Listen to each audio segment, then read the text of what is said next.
Wow. Let's make sure. All right, cool. We're live. Adam, how's it So, going? How's it going? pretty Finally pretty got everything good. set up. Sorry for the delay Excellent. on that I iron. know. I know it took a Um, little time. so guessing you're wondering why I called you here a little bit. What is this? A drinking game? Let's go. Let's go. All right. I wish it was a drinking game, but no. We finally reached that day. The Snyder Cut came out. It's here. The The whole 4 hour shabam is here. Everything is good. uh, What did you think? Is the main oh point. man, oh What did you man. think? So I love this movie. I think this movie is a really good pure DC comic book movie. Um, I mean, it has its moment. It has its huge moments. It really does. Another the thing is too is that some of the stuff is like, okay, why is this in this? But pure number one, the first scene that's very different from Justice League of 2017 to Yeah, Zack Snyder's Justice League is Steppenwolf. Steppenwolf is yeah, more menacing and more scary, and I really don't know why Warner yeah. Brothers. Oh yeah, Eh. yeah. That was the big concern was going into this was it was more just the fact that Steppenwolf was he wasn't very threatening, I would say, in the original Snyder cut. He or not Oh, Snyder dude. cut, the original Warner Brother release. It's kind of like, why do we care about him? Why should I care? But Oh yeah. yeah, Well, it was like in one of the lines, like he's down in the mascara, and he goes, "You love me," yeah. and I Oh, was like, "What the frick is that?" yeah. What what had happened was people were like, "Oh, this movie's gonna flop. This movie's gonna be all the thing. How do you know this cut's gonna be good?" I go here. You have two different directors, one being Whedon, one being Snyder. Two very different directors.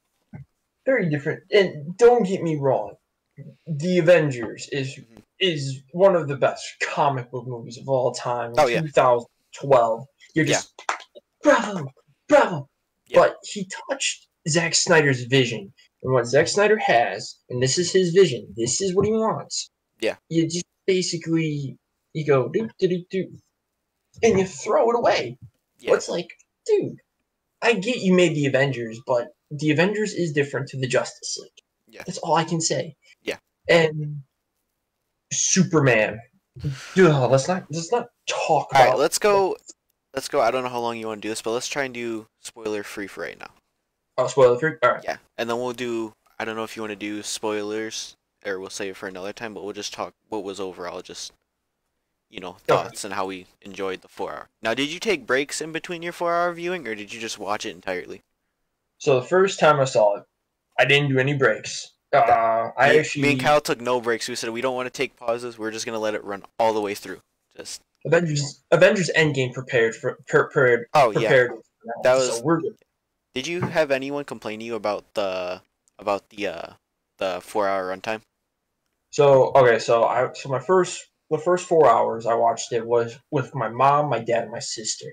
Yeah, My sister fell asleep, my dad fell asleep, and my mom's like, "Is this going anywhere?" And it's like it's going somewhere. Just it's going somewhere. Just gotta give it time. we're building up. So yeah, probably the first three parts, my dad and my sister were snoring. It's just like, oh. I the first three parts it dragged in some cases, but it was all building up towards what they were going against, and I thought he did a really good job at keeping it going was the pace. I mean, it Mm-hmm. wasn't going too slow. It was just slow to the point where you understood what was going on. For a first It time was viewer, you understood what was happening.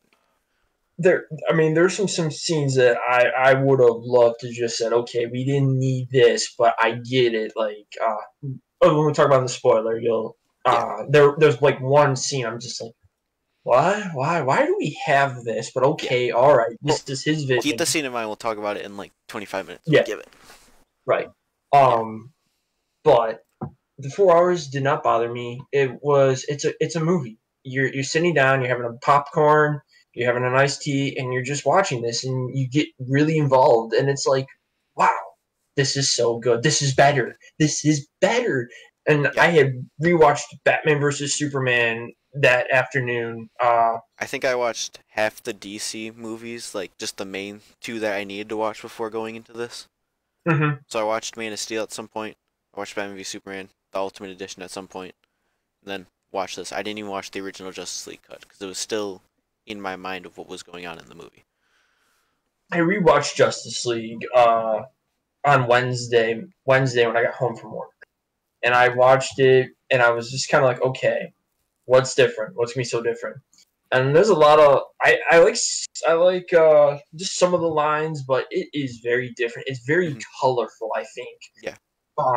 that's the word I'll use. It was Very, very very colorful, Whedon. Very Whedon. very Let's put it that Whedon. way. Let's just say this, and one thing only. I'm going to say this: Whedon will never ever touch Batman. Please never ever touch Batman I don't think because Whedon will ever touch a superhero film again after this. oh man, no man, I don't think anybody wants to work with Whedon anymore. It's If going to he, take him a while. I mean, he did the first two Avengers. Good. Loved both of them. But Mhm. he came to a different franchise. It wasn't his element, sort of say, and that's what kind of shifted the whole project. Well, they Warner Brothers offered him a Batgirl movie if he helped on this, and Zack Snyder was actually very happy that Josh Whedon was coming in, and then it's just like, Yeah, and then it uh, was. And it was everything we so thought we were going to see was gone. 75% reshot. The whole mess. man, That was. can you Uh, really quick off topic? Can you recall when you went to go see it? How hyped were you for Justice League when you saw the trailers? You thought that was everything I'm going to see in that movie. so, I saw a lot of shots in the trailer that I like Mhm. was like, oh, dude, I'm like hyped to see this in like the theater screen, like seeing the Flash do some of his cool powers on the big screen, Cyborg, Aquaman. Yet two of those arcs remained the same, but were cut, and then Cyborg's was just cut completely.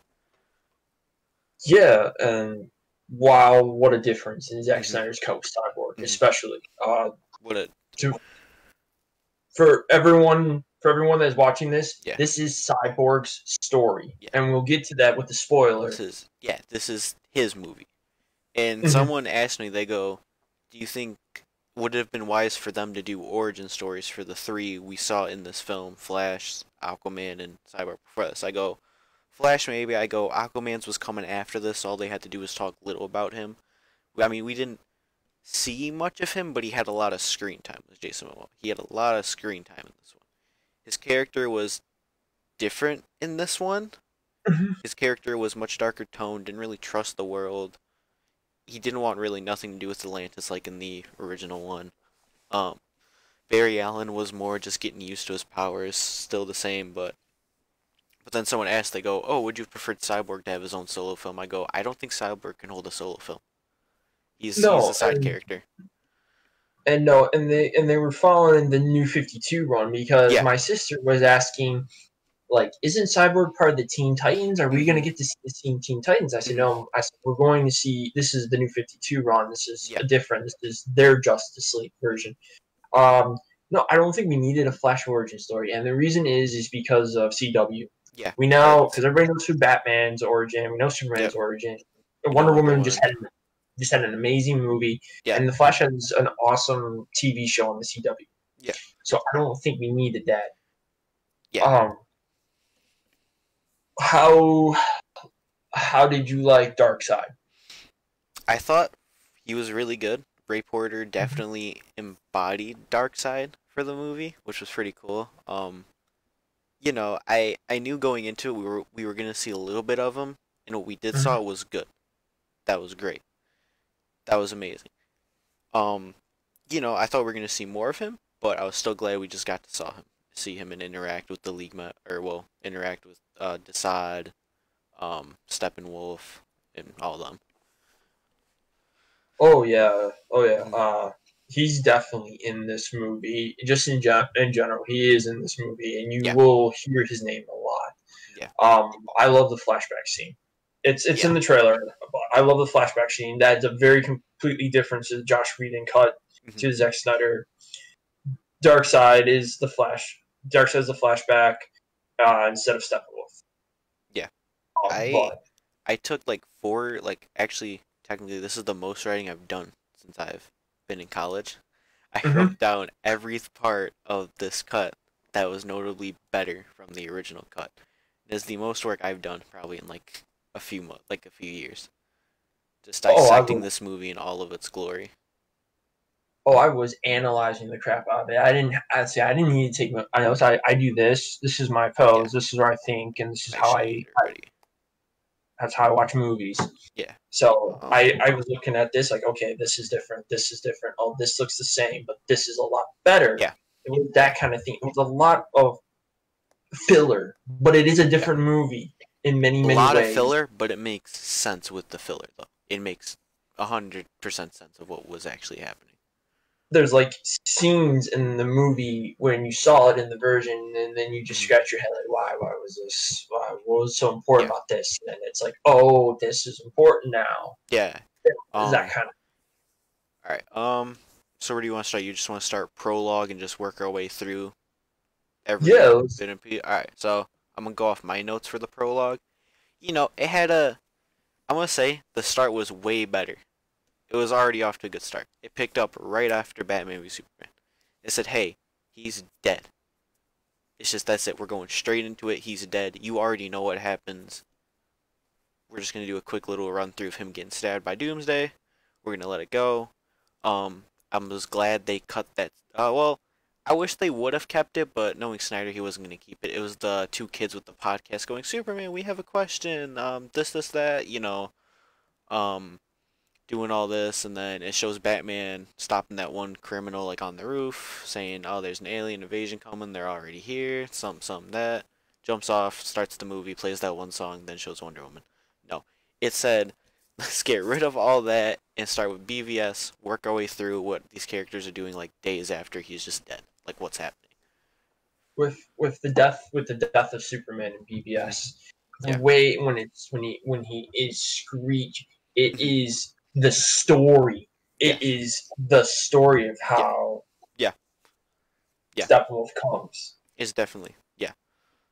It's just echoing the God is dead. I know people were like, "Oh, that scream was dumb." I was like, "How is it dumb?" It made 100. It made sense of why he was showing the scream. It was signaling the God is dead. Earth is vulnerable. Steppenwolf can do his attack. The vibration Hmm. of the vibration of his death Yeah. definitely puts Yeah. an effect into the world instead of in Josh Whedon's version, the world without Superman. We see criminals, we see how people act. It's Yeah. very, very different. But It is. this version definitely is the superior top. And Yeah. of course, we get to see Lex Luthor after like a rehash of Batman versus Superman at the end of the movie, Yeah. which was cool. Hmm. Um. Another thing. Was there anything else in the prologue you thought was a bit better than the last film? When Bruce meets Arthur Curry, That was surprisingly a little bit more funnier in this one. yeah, there's more characters to it. Mhm. Yeah.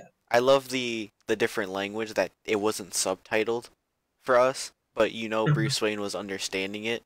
So when Arthur put him in the wall, he set it back, and I was laughing so hard. I go, "That's the Bruce Wayne. That's Bruce Wayne. Yeah. He's a he's a smart ass. He knows what to do."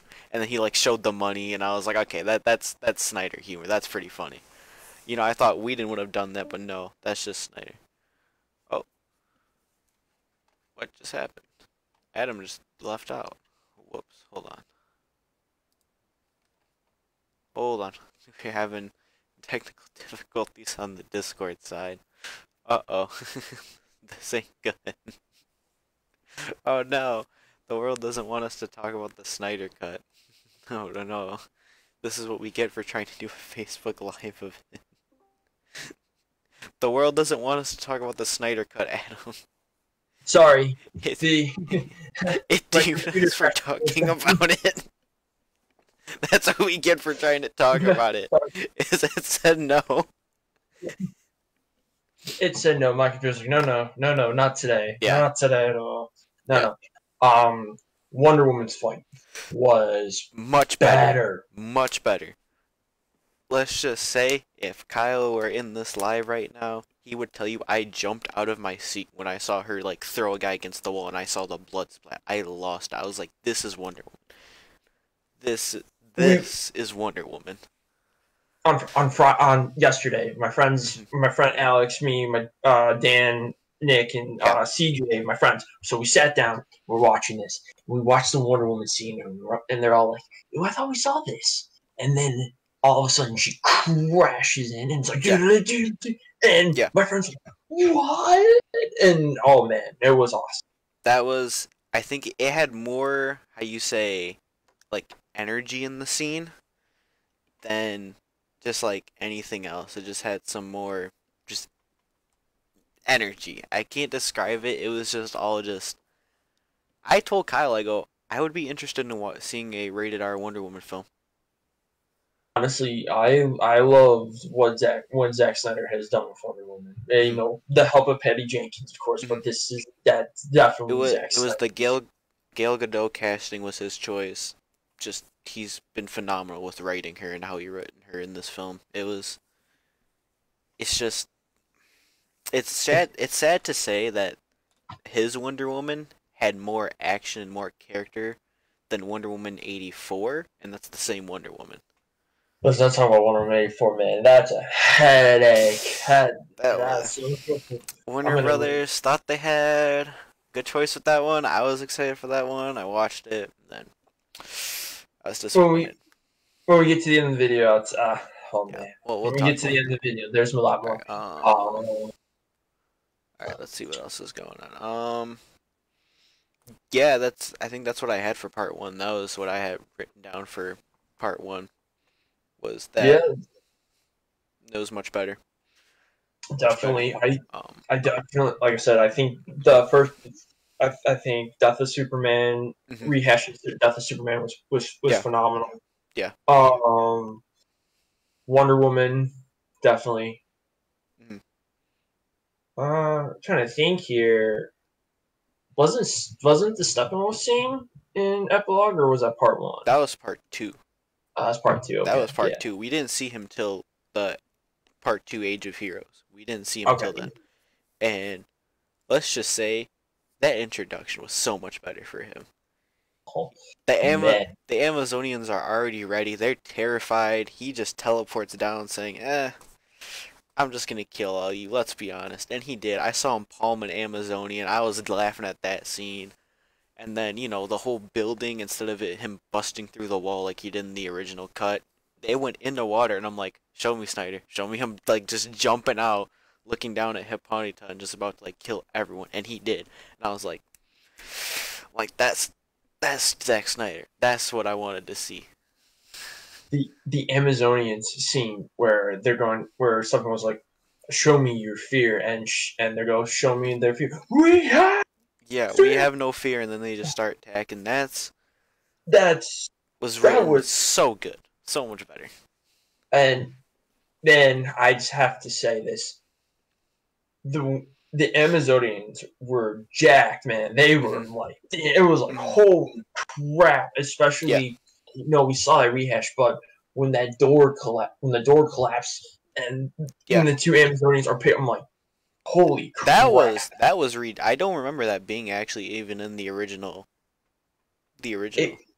it was actually in it. That scene was in it. That was the only scene that was in it. Other than that, Yeah. everyone else, like, yeah, What else do we have going on in part two? It was um when Aquaman goes to the um was it King Atlantean's chair? Where was he going? Yeah. yeah. He was going into he was going to see the King of Lantian Hmm. because the rehash of that in Aquaman Yeah. how it ties well with Aquaman.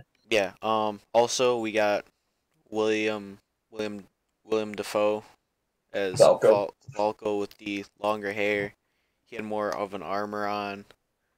Um, I like that. That was a really good just dialogue between them. I mean,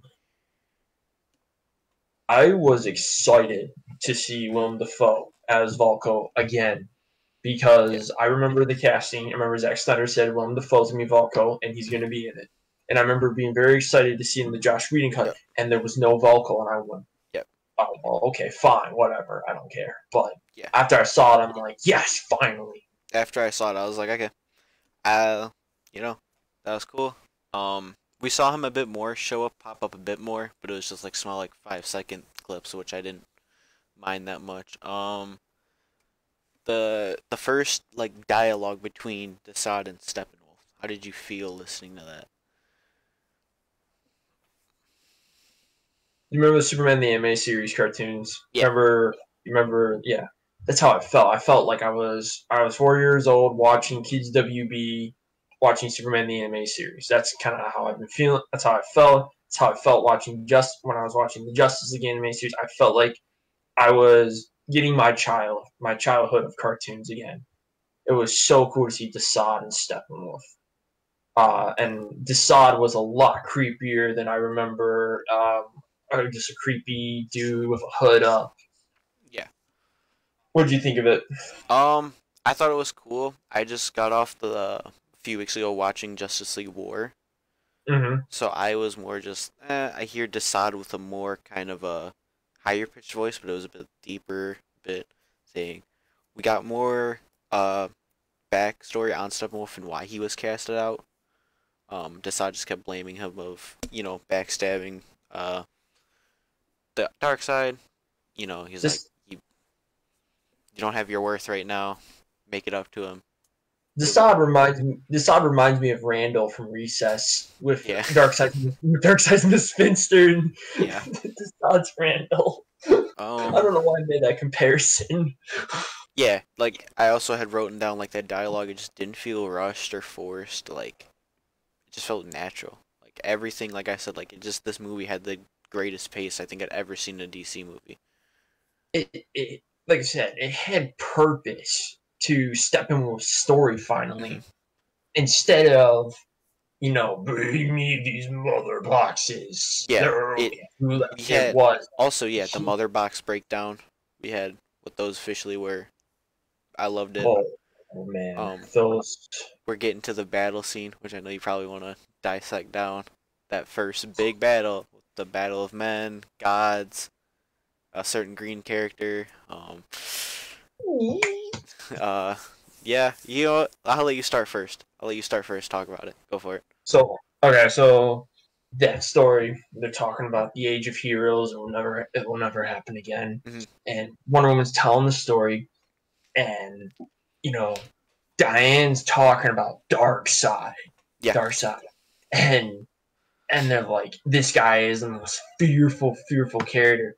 So you have the Amazonians, you have the gods, you have one of the green One people. of the Greenfield. We'll talk about. Well, I mean, we could He- talk about it. I feel like we strayed. It's about he's 25 minutes, so we can probably go spoilers now. I'll just put up a date. he's in the trailer. He's in the trailer. Yeah. So a Was green. he? I know a Yeah. Green Lantern. Oh yeah, no, we just didn't see what happened to that Green Lantern. It was a different Last. Green Lantern though, but Yeah. it was a Green Lantern. Yeah. So. Technically, there was two Green Lanterns in the film, but we'll Yeah. get to that So. one in a bit. We'll get to that one. He doesn't show up until I think what is it, part 4, part 5? Yes. Yeah. Something like that. Yeah, part 5. But so we see Darkseid. Mhm. He's coming out of his ship and he's running, and he's got his and he's just smashes it, and Yeah. and then the Unity's coming, and That you see was a beautiful shot. the three mother boxes coming together, and it's this great war. And of course, the first people that are going to attack, of course, are the Amazonians, and they're charging. The gods are charging, and Zeus and Ares. Yeah, Ares. I was surprised by Ares had me running for my money a little bit there, but Oh, we had brought that up. Me and Kyle, was a valid point that Ares managed to cripple Darkseid with a blow to the axe, just putting it right into his shoulder, causing him to bleed out. But first, let's talk about that Green Lantern. Of course, so it was a little throwaway of a Green Lantern. They didn't give him a name. We didn't know who he was, but he was going up against Darkseid, lost his focus. Darkseid, whoop, cut off his hand, knocked it all away, then killed him. the ring is flying, and the So ring is flying, and Darkseid is trying to grab it. what Oh I man, wanted to point out, because Kyle said I was crazy and I didn't see it. I rewatched that scene. I saw what I saw. He said the ring quickly flew away from Darkseid. I go, no, it didn't. It stood right there in front of him because he had it so did. much willpower. Now, if Darkseid would have had the ring, that would have changed the battle. So I was Oh, half expecting him to like put on the ring, but the ring was gonna reject him and then fly off. But mhm. it was that bolt blast from Zeus that caused the ring to fly away, and I was like, dang, we could have seen Darkseid as a lantern, which would have been really cool. Oh yeah, but yeah, when Zeus shot that lightning bolt, that was like that was the end, and then all of a sudden the Amazonians Hmm. are Yeah, they're shooting all. up arrows, and he is out. He is Hmm. out Ares stepping. Yeah. Oh man, that was Hmm. that was an epic battle. I Which mean, that that's was, yeah, that was changed in the original to have Steppenwolf instead, and that was. yeah, This yeah. was better. This is better. This is better. This is better. I What mean, else do we have happen in part two? Just the chemistry between Ben Affleck and Gal Gadot. It's just it was there. It the was there in the first original. It was there in this. yeah, in the Mhm. trailers, there's a scene where she says, "The age of heroes, it will Yeah. never come again," and Bruce goes, "It Mhm. has to," Yeah. It has to, and it did. and it Um, did. I think we've talked about everything that happened in the second act. Yeah, I, So my I think favorite that's my favorite act is coming up. Beloved Mother, Beloved Son, Part 3. We get all right. two of the best character introductions. We get to see more of the character we all wanted to see in the original that was scrapped. But I'm gonna start with this one. Barry Allen, his introduction. That was a solid introduction. I loved it so much better than in the last one with him doing the little prison like, "Oh, can you hurry up?" and then him drawing the guy saying, "Oh, no, I'll finish." And then that no, we saw Barry Allen trying to get a bunch of jobs, becoming a forensic scientist to look into the death of his mother. I just love the Iris West shot. I'm glad we saw that back. Yeah, that was interesting. When I remember when Zach teased that Mm, on Zero, and he said Iris was in this. I'm like, wait, what? I don't remember an Iris in Justice League. yeah. And so we see that scene, and it's like, oh, okay.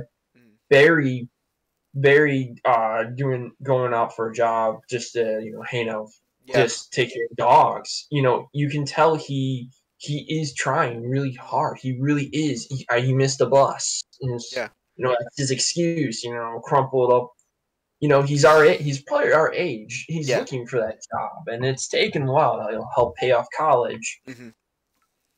And you get more of that feel. Okay, Barry is trying very hard, and then all of a Yep. sudden it's like, here comes this truck. That's what he's doing instead of like Sweet Dreams and from X-Men. It's Yeah. with Barry. You get to more of a, Hmm. like, I think more of an emotional song. That's how I kind of feel on that. But when he turns, his shoes evaporate, and he takes off right away. Of course, he's got his little comedy scene where the truck driver hits the hot dog cart, That was. Oh. and Barry's like saving this girl, and and then he grabs this hot dog and puts it inside, saves Iris though. Yeah, I love the little putting the hot dog in his jacket. I was like, oh, is he gonna grab a bun or he's just gonna naked eat it? Oh We're gonna have god. John Kennedy join in a few seconds. Ooh. Sounds So good. we're gonna have one more person join. Hopefully he knows how to access the thing. I'm gonna tell him join the VC. Um, but one of my favorite parts was he goes, something like, the lady's really confused. He just busted through the window, like half the shop's destroyed. But he's there petting the dog, saying, "Oh, like something strange always happens in the city. You always best to be prepared. I keep a hot dog in my pocket and feeding it to the dogs." I'm like, okay. I'm like, I didn't think Snyder could pull off humor, but Alright, he's pulling off Barry Allen very good. He's doing justice to him, getting the character right. And I Zack love the Snyder, Flash. I'm a huge Flash fan. Zack Snyder did a great job in the humor because Hmm. there were articles saying that these movies are going to be dark, and it's like, what? No, no, they're not. They're hilarious. Yeah. I mean, we should talk about the other character. The whole story of it. We'll get to him in a minute. But any final thoughts about Barry Allen before we move on to everyone's favorite? The the prison scene makes more and more and That more was sense. that whole with him and his dad. Just watching him go, just like, oh, it's like, oh man, I feel bad for Barry. I feel bad for Barry so much. And there's more dialogue, I think, this time. Yeah, there's definitely more dialogue. It definitely did have that impact where it was like, so why are you going into criminal justice? Oh, I wonder why. Because you're on the other side of the wall, and I was like, oh, that Yeah, was that's some Snyder. That's some good Snyder dialogue. Like that's that's some just like dark if you stuff. watch the CW show, you know exactly what he's talking about. His dad being framed for the death of his mother by Reverse Flash, but we haven't seen Reverse Flash yet in the DCEU to know it's actually him. But I liked it. I liked it so much. They. The whole emotion to it. I Mhm. thought, okay, and the music too, where like Barry's like, please don't ever say that. Yeah, please don't ever tell me don't come see you again. Ah, it's John. Hey, John, how's it going? He's getting his mic set up. We're about to talk about everyone's favorite character. Kind of have a thing we're just going off of. We are in part three. We're talking about That was part good, three. John. Let's see.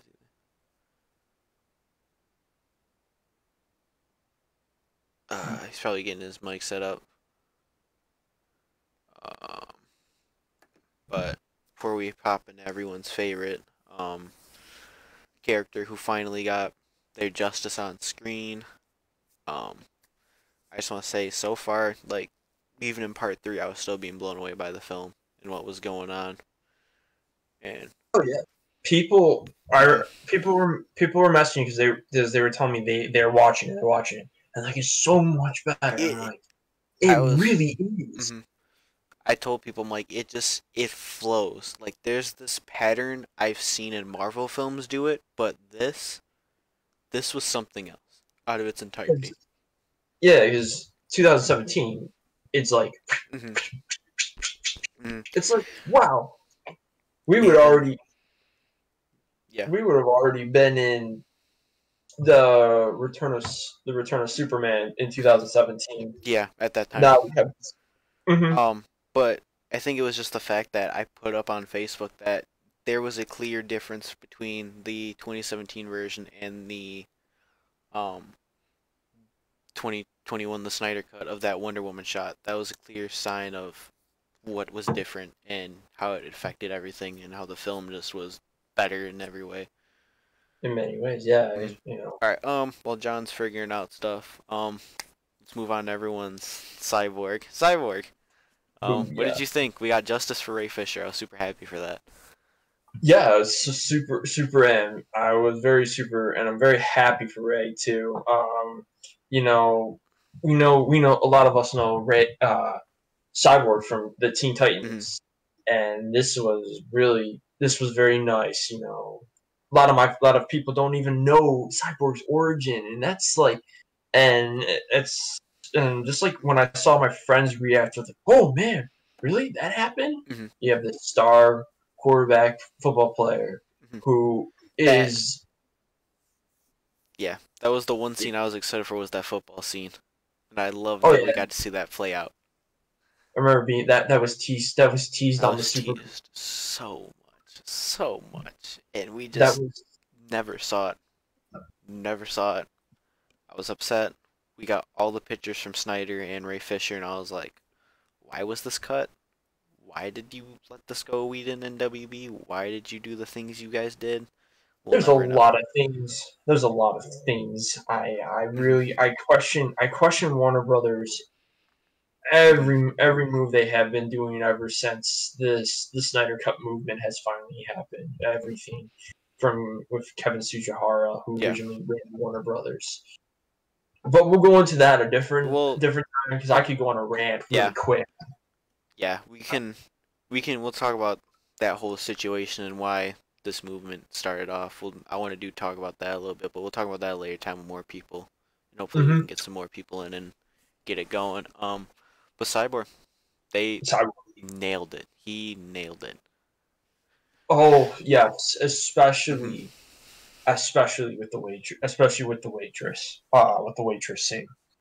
The So Cyborg, so Oh his yeah, I dad. remember the waitress scene now. I just didn't ring. You said wait, and I was like, okay, yeah, I know exactly who you're talking about Yeah, now. that's one of my favorite. That's actually one of my favorite scenes. Is Yeah.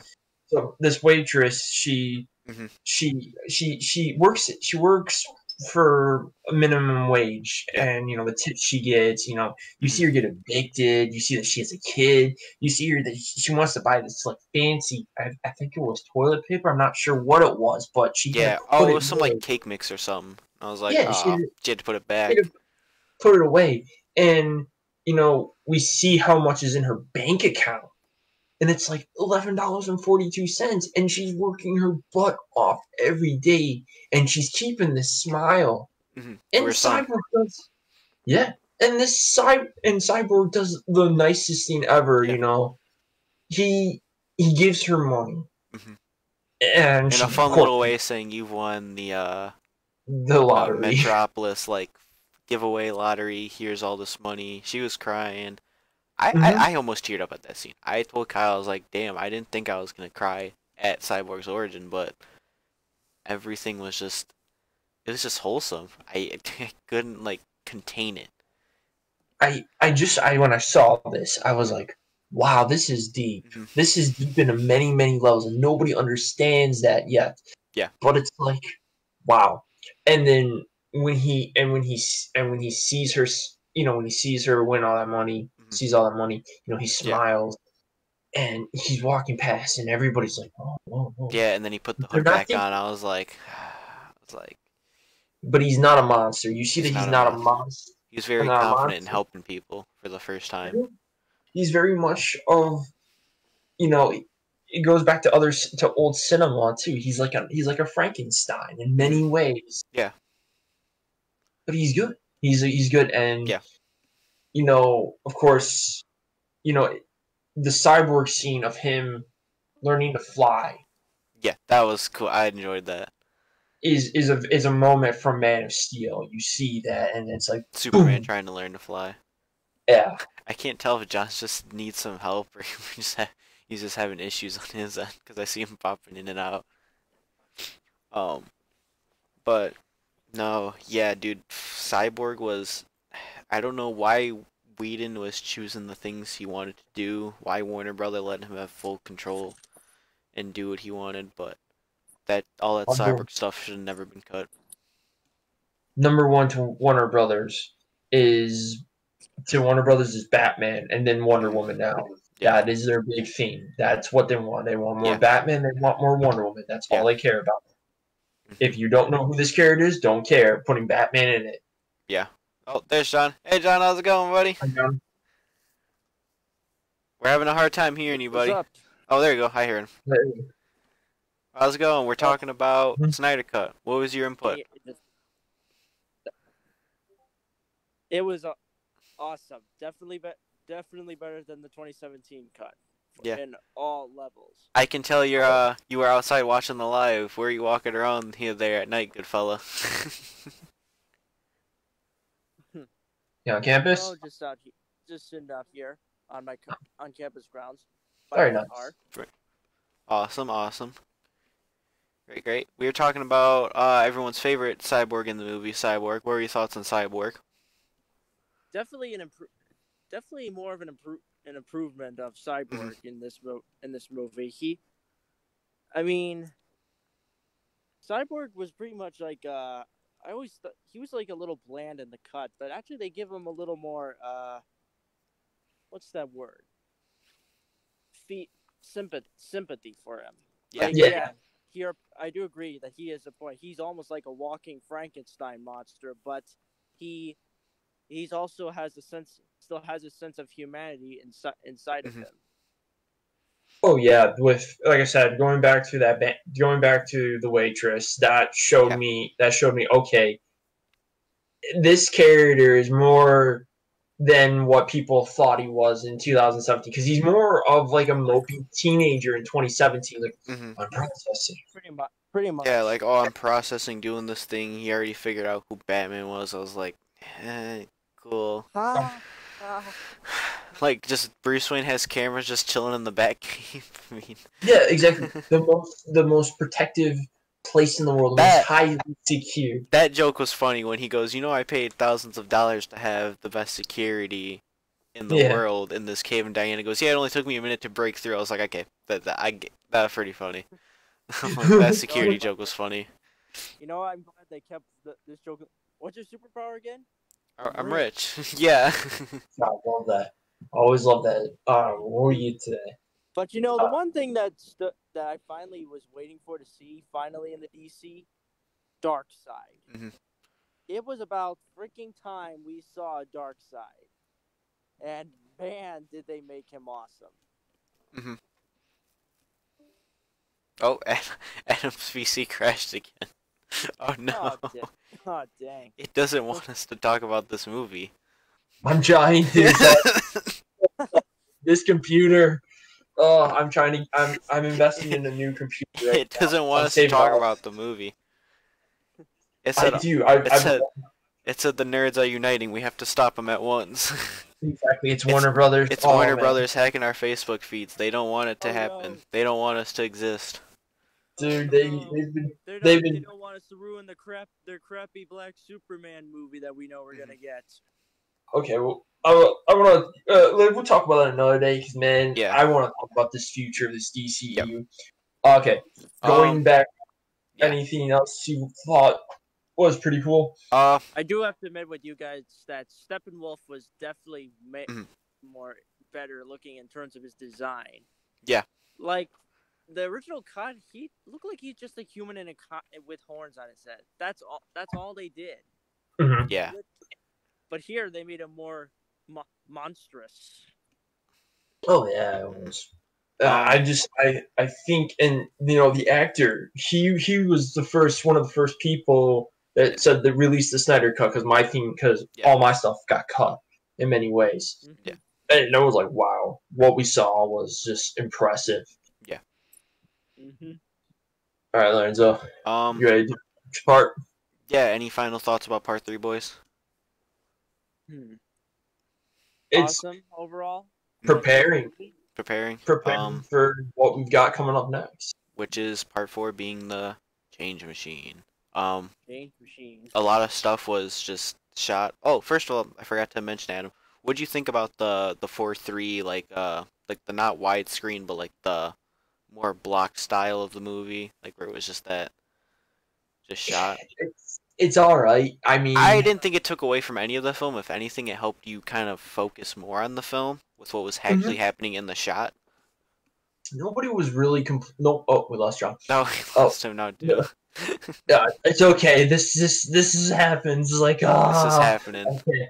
But no, I honestly did not care. I'm focusing on this movie. This is what I wanted. I mean, just to really quickly do this, I lost power Thursday. No. And oh my god, I've been waiting for this movie. Mhm. Oh, I had to work Thursday, so I had to watch it Friday.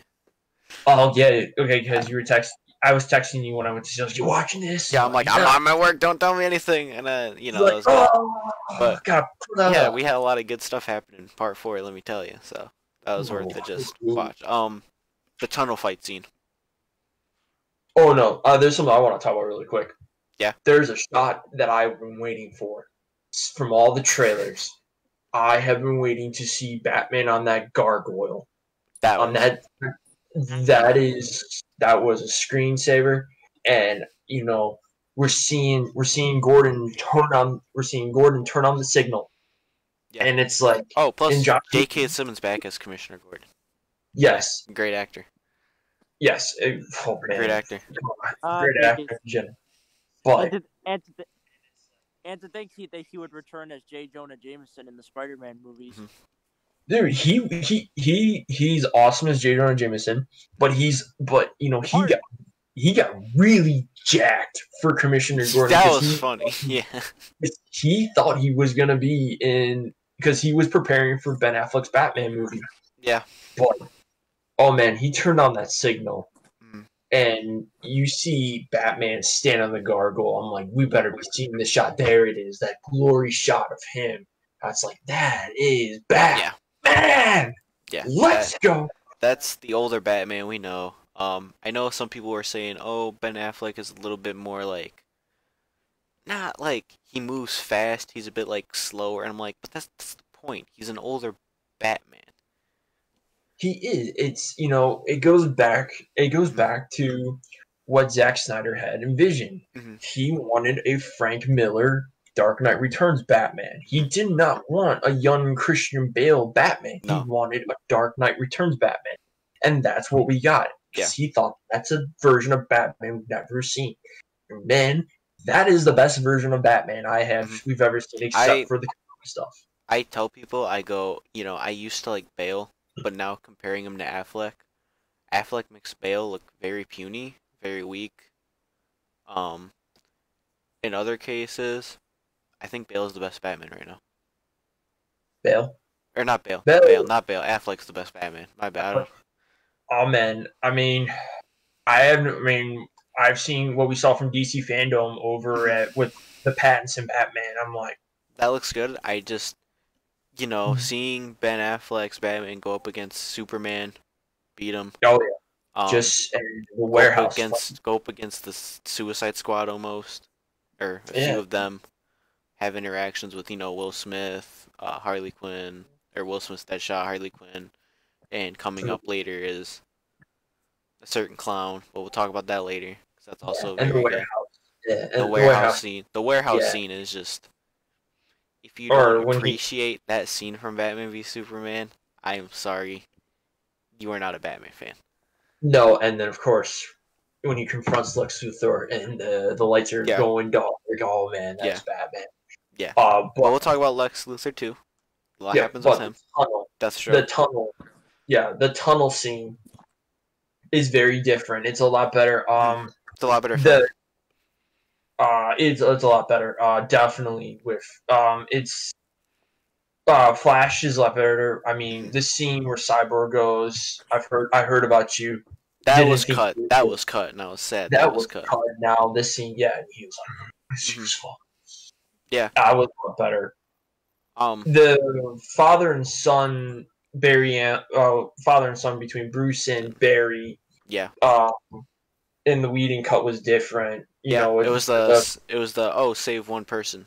What one person? Just save one person. One. That was gone. Barry was a bit more confident in that fight. Wonder Woman was just bad. It's just Gal Gadot. She just rocks Wonder Woman. Oh man, I know. I keep bringing up Kyle. I'm sad he's not here. I want him to join because I know he'd want to talk about this scene so much because we were like joking about this scene the whole time. We're like, she just looks incredible, just as Wonder Woman. I love the scene. You know, it's a meme on Instagram right now. It's gonna be everywhere. Is where Steppenwolf goes, "This one is mine," and she goes, "I belong to anyone." It's like, whoa. It's just the 1v1 fight that was great. He kept Flash still tripping over his feet in that fight. But that's the thing. Barry has never dealt with something, has never fought something like this before. So that's something new to him. The gauntlet with Batman, where the parody, and he's like, "Whew, that was it was this first." Oh, that was something. One of the parts when Alfred was working on it, and Wonder Woman goes, "Oh, they're black instead of gold, like hers," just making a joke like that. Oh, but the tea joke too. I love the tea joke because there's too much tea. You gotta put this much, do that, and I'm like, that's Alfred. That's funny. Yeah, you gotta have. I mean, I understand with Alfred, you do have to have that right amount of tea. Trust me. Yeah. but we're not talking about tea. We're talking about we're talking about Justice League. Aquaman returning, or helping them again. lot better. They got rid of primitive beings when he's holding the missile, going, primitive beings. This one he just grabbed it and threw it in the tunnel and left. Very much it is in somewhat the same with the end. Relax, Alfred. I'll take care of this. Instead of, I don't know if he said, "Do I know you?" I think he might have. Yeah, I think he did say that still, because then Alfred got to meet all of them later on instead of not just meeting them in the original cut. That was pretty cool. He took them to like was it the warehouse or was it the Batcave still? I was still really confused about where he took them. Well, in the version, it was in the Whedon version. You do go into the warehouse. Oh, at the same another John. Yep. Hey, John. Hello. Hey, John. How's everyone doing? We're doing pretty good. So I thought that was a little bit different. A big thing. One of the things that I was really sad they cut out in the Snyder cut was one of my favorite scenes was, so Momoa's standing there laughing, going, dress up like a bat. Oh, I dig it. And then he goes, "Oh, maybe temporary." Goes like, I love that. I love that line. Maybe temporary. Yeah. Did he say that in this cut, or was it that gone? It was gone. I was like, I thought that was a Snyder cut. Oh. I think Zack might have taken it out because he was worried that. So. I mean, we had some better lines in replace of it though. So. Oh yeah, definitely. But that one, I was like, I wish that would have stayed. That was one of my favorites. I love when. Yeah, this is where I have problems with the Whedon version and the Snyder version. This is where all the problems started fixing. So, I watched a video as why scenes worked in Avengers with Whedon and why they didn't work here. So, after the fight, they go back, they're talking about the mother box. They're trying to figure out what's their next step. In the Whedon cut, you had half the team arguing for some weird reason, which they didn't really lose necessarily. Yeah. They didn't really lose. It was more just like, hey, they're just facing a threat they never thought before. So it was like, let's keep going. In this cut, though, they were all agreeing. They were all learning valuable points about what to do with the mother box, what direction they should go in. The only person who didn't really agree was still Aquaman, and I wasn't upset about that because, as Aquaman, he doesn't trust a lot of people in the Snyder cut. He's very he wants to just be left alone until Batman comes and gets him, and Valko and Mira also tell him, hey, go join this fight. This is your fight too. Yeah, one of the biggest difference. I really hated this in the Whedon cut was the way Batman was portrayed in general with that, because Superman. Oh yeah, that was a big fucking. Superman was a beating of hope. No, it was just so. What are these mother boxes? What can they do? Yeah, they only mentioned Superman once, and they said this might work. This might work. As the team was just arguing, like this in the Whedon cut, like they were going back and forth, like, oh, this ain't gonna be a good idea. This is a great idea. And this, they were just like, no, let's bring him back. He's our best shot. Pet Cemetery. That was gone. I was so glad that was gone. I hated Pet Cemetery. The Cemetery was arguably better too. Yeah. Definitely. But yeah, no, I was very happy. The one shot where the hologram was Superman. The stories of the mother box, how the Germans. That was completely different. I knew that shot of Cyborg walking through what it looked like a castle. We all thought it was a university, like he was at with school, but no, it was just like a Nazi castle. And I was like, whoa! I was like, hold up. You're just dropping this, and no one guessed this properly, or just remembered this was gone. I was like, what? Yeah, exactly. It's like, wow. I was like, okay, but the shot where they're showing Superman, a holographic Superman, and he's doing the lift, and you just see Bruce. Because I always remember those were the shots in the movie. And I'm like, well, where is this at? And then you finally see it, and he's like, all right, we have to do this. Even he's thinking this is a bad idea, but he's like, we're gonna do this. We're gonna try. There's a threat coming, and he's our best. Also, was the introduction of Ryan Choi to the DCEU. Yes, yes. A lot of people did not. You have your hardcore DC fans. Well, that's Ryan Choi. That's Ryan Choi. He's the second Adam. He's not the first Adam. Mhm. Watch CW versus Ray Palmer is the first Yeah. Adam. He's Yeah. the second one. But there was a lot of just much better dialogue. But now we're getting to everyone. I think are we still in part 4 technically with this? Oh, we missed one big thing in part 4 that we can technically talk about. What was that? Was the Martha and Lois Lane talk scene. Okay. Yeah, Alright, so you know where I'm going with it. Yeah, you know where I'm going with this. But before she talks to Martha, she's like, was it after she talked to Martha? Was it before?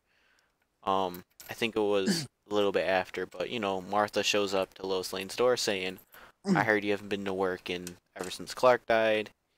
It's time for you to go on." She says, "I don't have the strength to do it." But she goes, "I'm gonna try, because he would want me to." And then I'm kind of wondering how long. Really quick on that part. Yeah. I'm kind of wondering how long Lois has actually been out of work, and how long I the think death of it's Superman has. only been a couple of days or a few weeks.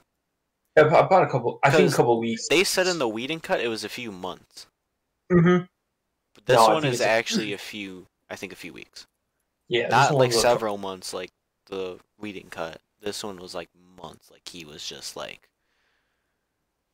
or weeks where she was just, I guess, showing up at daily to the Superman grave, doing all this weird stuff. Anyway, Martha tells her, "Go back out in the world. It's time to shine."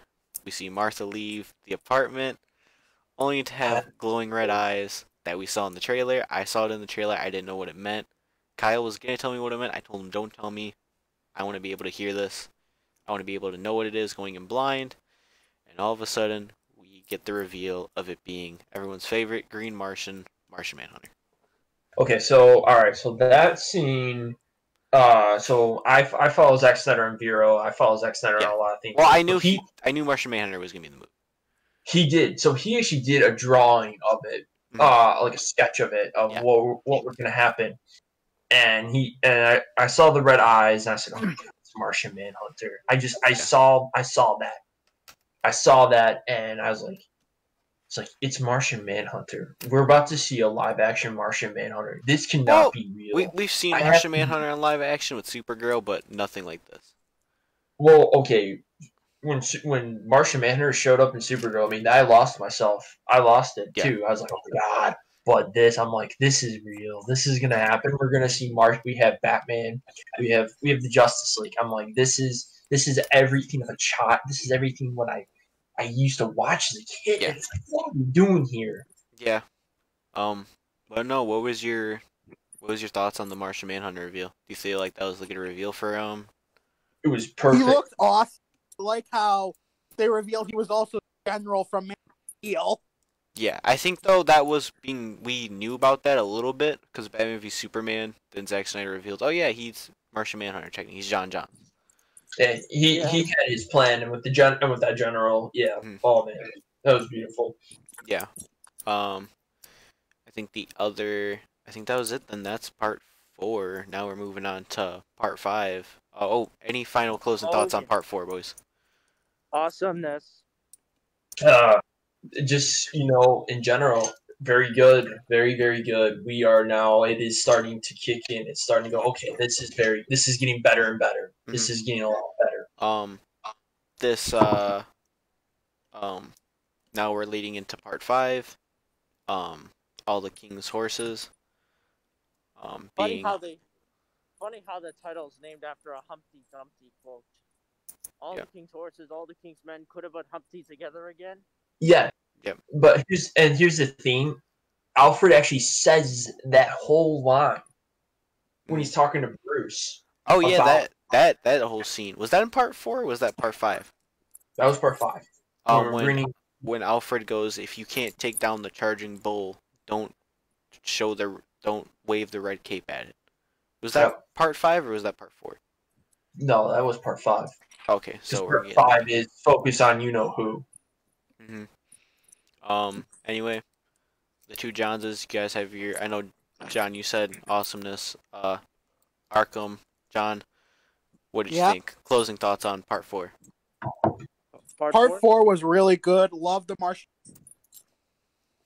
Liked the better cemetery.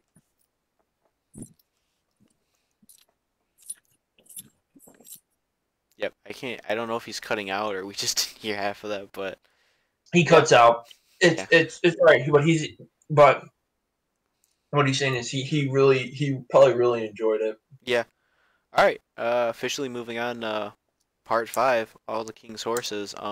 We got to see the Cyborg and Barry digging up the grave again, but this time Diana and Arthur were there with them. The joke in that opening. Cyborg and Flash don't really talk about how they came to be. Like, if you remember in the original cut, Cyborg says to him, "You got struck by lightning, huh?" Yeah, that's the abridged version. Yeah. Explosion. Woke up in a lab. This one was more just, I think, them actually getting jokes off, and it was pretty funny. Because Barry looks at Diana and he goes, "Oh, Cyborg tells him, oh yeah, she's however old at this point. Justice League. 5,000 years old. Yeah, and he goes, oh, so do you think she's in the younger guys? And he goes, dude, she's older. Of course she's going to be in the younger guy. Like, that was pretty funny. That was the Cyborg and Flash.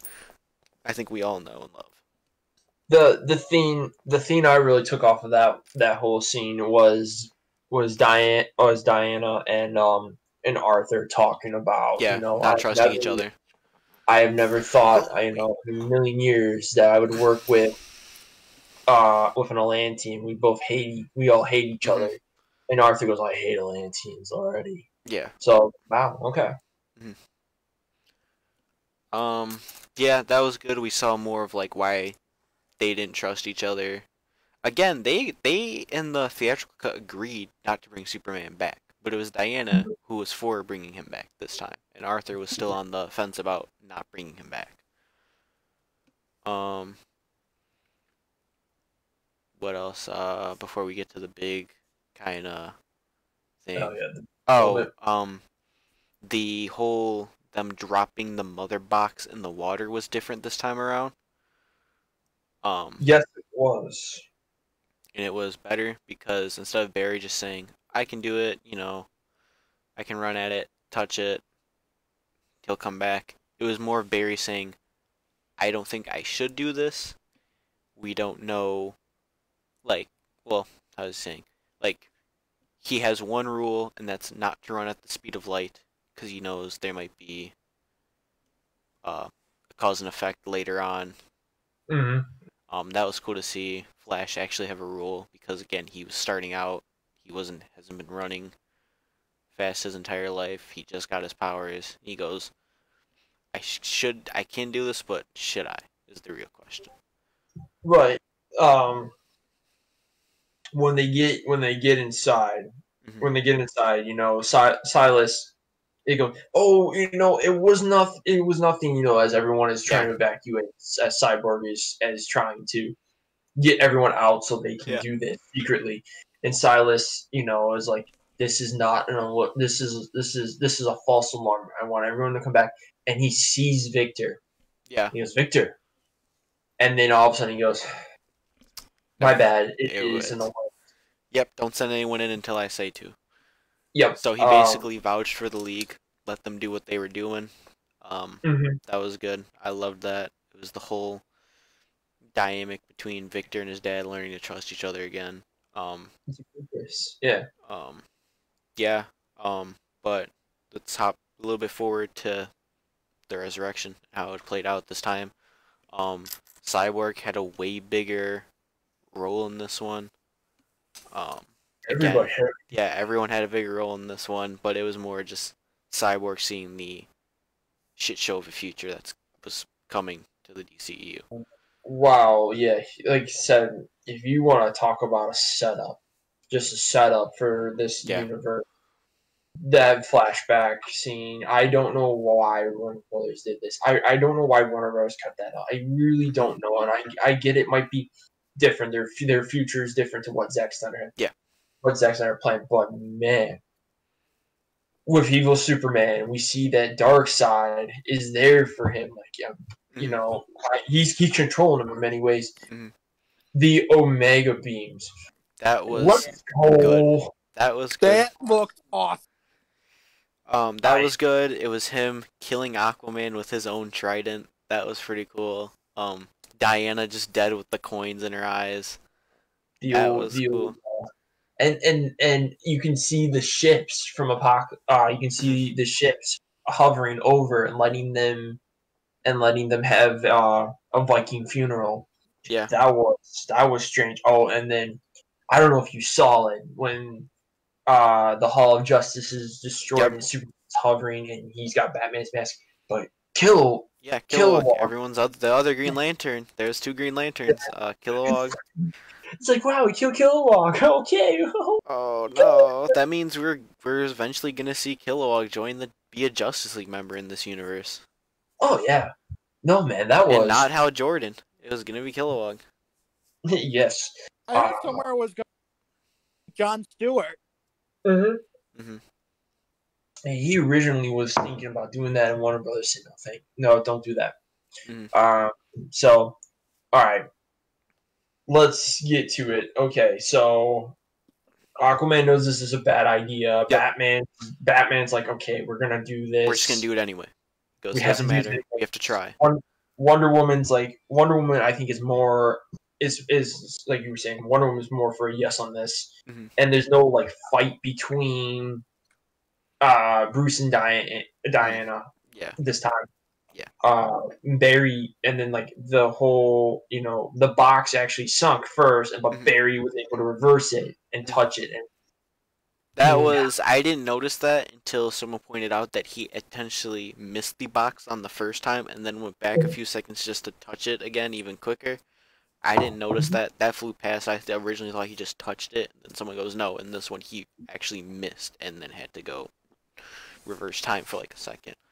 That whole resurrection scene was much better. He kept the we now know that Cyborg, the suit, sensed Superman as a threat first. Because it wasn't him. They still had the Arthur, keep your heart rate down.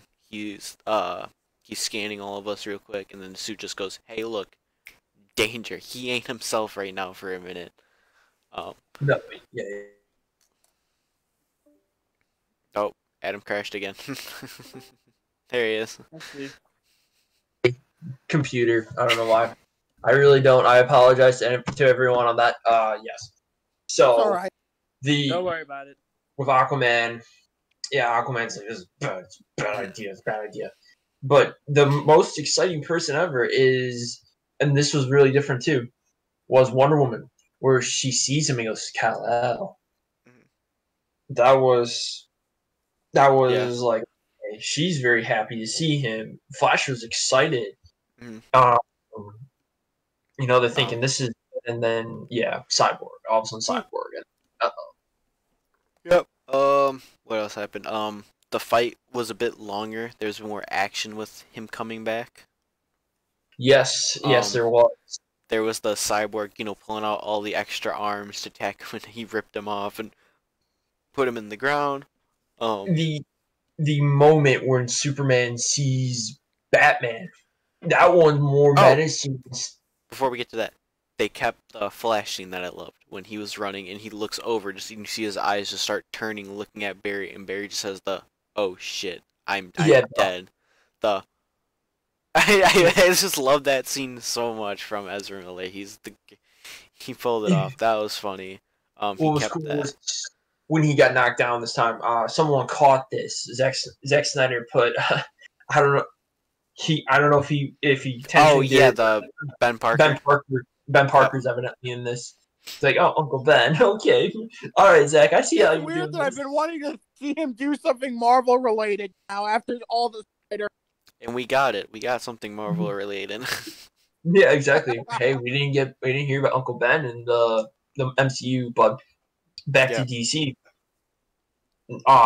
With Wonder Woman and Superman, the headbutt scene was still there. That was funny. The lasso was still there. We had a new shot Oh, About Flash and Aquaman. Flash and Aquaman, that was funny. Man, that was good. Superman goes. Oh, Yeah, I just love pushes- the slow motion just out of the way, and then they're both on the stairway. Flash is like, and Aquaman just goes. He goes, I am so sorry. Go. Love that one. That was good. We got a better Batman versus Superman scene again. He actually man. used the gauntlets to block the heat ray. Oh yeah, and instead of The do you bleed? Yeah, I like that they got rid of that. That was stupid. and then it was the yep, something's definitely bleeding. I was like, okay. no. One of my dad's favorite scenes in the Josh Whedon cut is when Superman's choking, and Superman sees Lois, and just throws Batman like nothing. did you have you seen the Nostalgia Critic review of Justice League? Oh yeah. So and that scene when he's holding him, he dubbed the Willem scream when he throws Superman, or it's the Goofy scream going Yahoo! It's with Batman being thrown, and I'm like. Plus, I love how the nerd just destroys the Whedon cut. Yeah. Button on the remote for his TV. That was so weird. And then of course, do you bleed? And he's like, but the world needs you. Yeah, and then there was just something is definitely bleeding, and he's just like getting up. I'm like, oh, God, I'm like, Whedon, I see you now. Stop. Don't do that. Don't do that to Batman. No. And then of course the little cameo from the cop, one of the cops, is actually Jimmy Olsen from Superman 1978. Oh, I didn't even notice that. Yeah, he's one of the cops that Cyborg ends up saving. He should probably move. Yeah, exactly. Anything else with Part 5 that you can think of, Adam, that you want to give? Because I think I'm out of Definitely everyone. Lois is the key. Definitely Lois is the key. We're going to talk about that in Part 6. That gets brought up again. To John's. Any of you want to do a closing thought of Part 5? I just love the Aquaman's point. Like, I am so sorry. Yeah. And I love how that became a meme now. It was like all of us watching the Snyder cut. He as Warner Brothers. I am so sorry. The Snyder fans are having a great time on that one right now.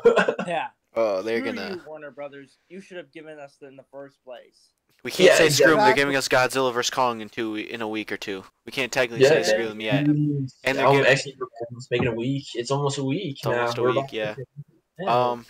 Anyway, yeah, you guys closing thoughts. I think me and Adam keep talking, but I want to hear your guys' thoughts about what you thought of the whole resurrection. Real quick. Yeah. I thought it was executed much better. Yeah, I agree. Resurrection scene better executed here.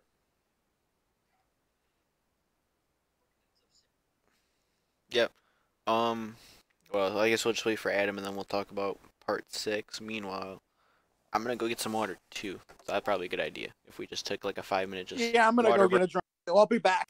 Yep. Let me see if I can change put the BRB. We'll be right back.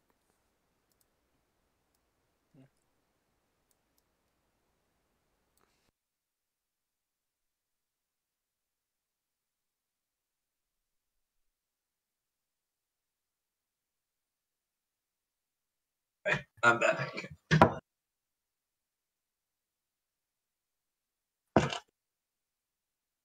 Here. Can you get some water?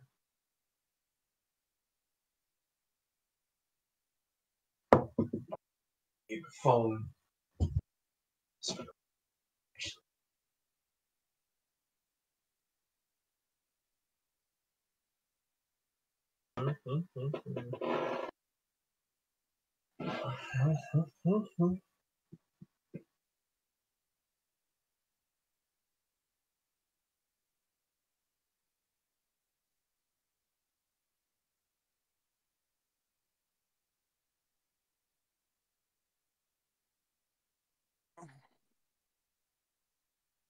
All right.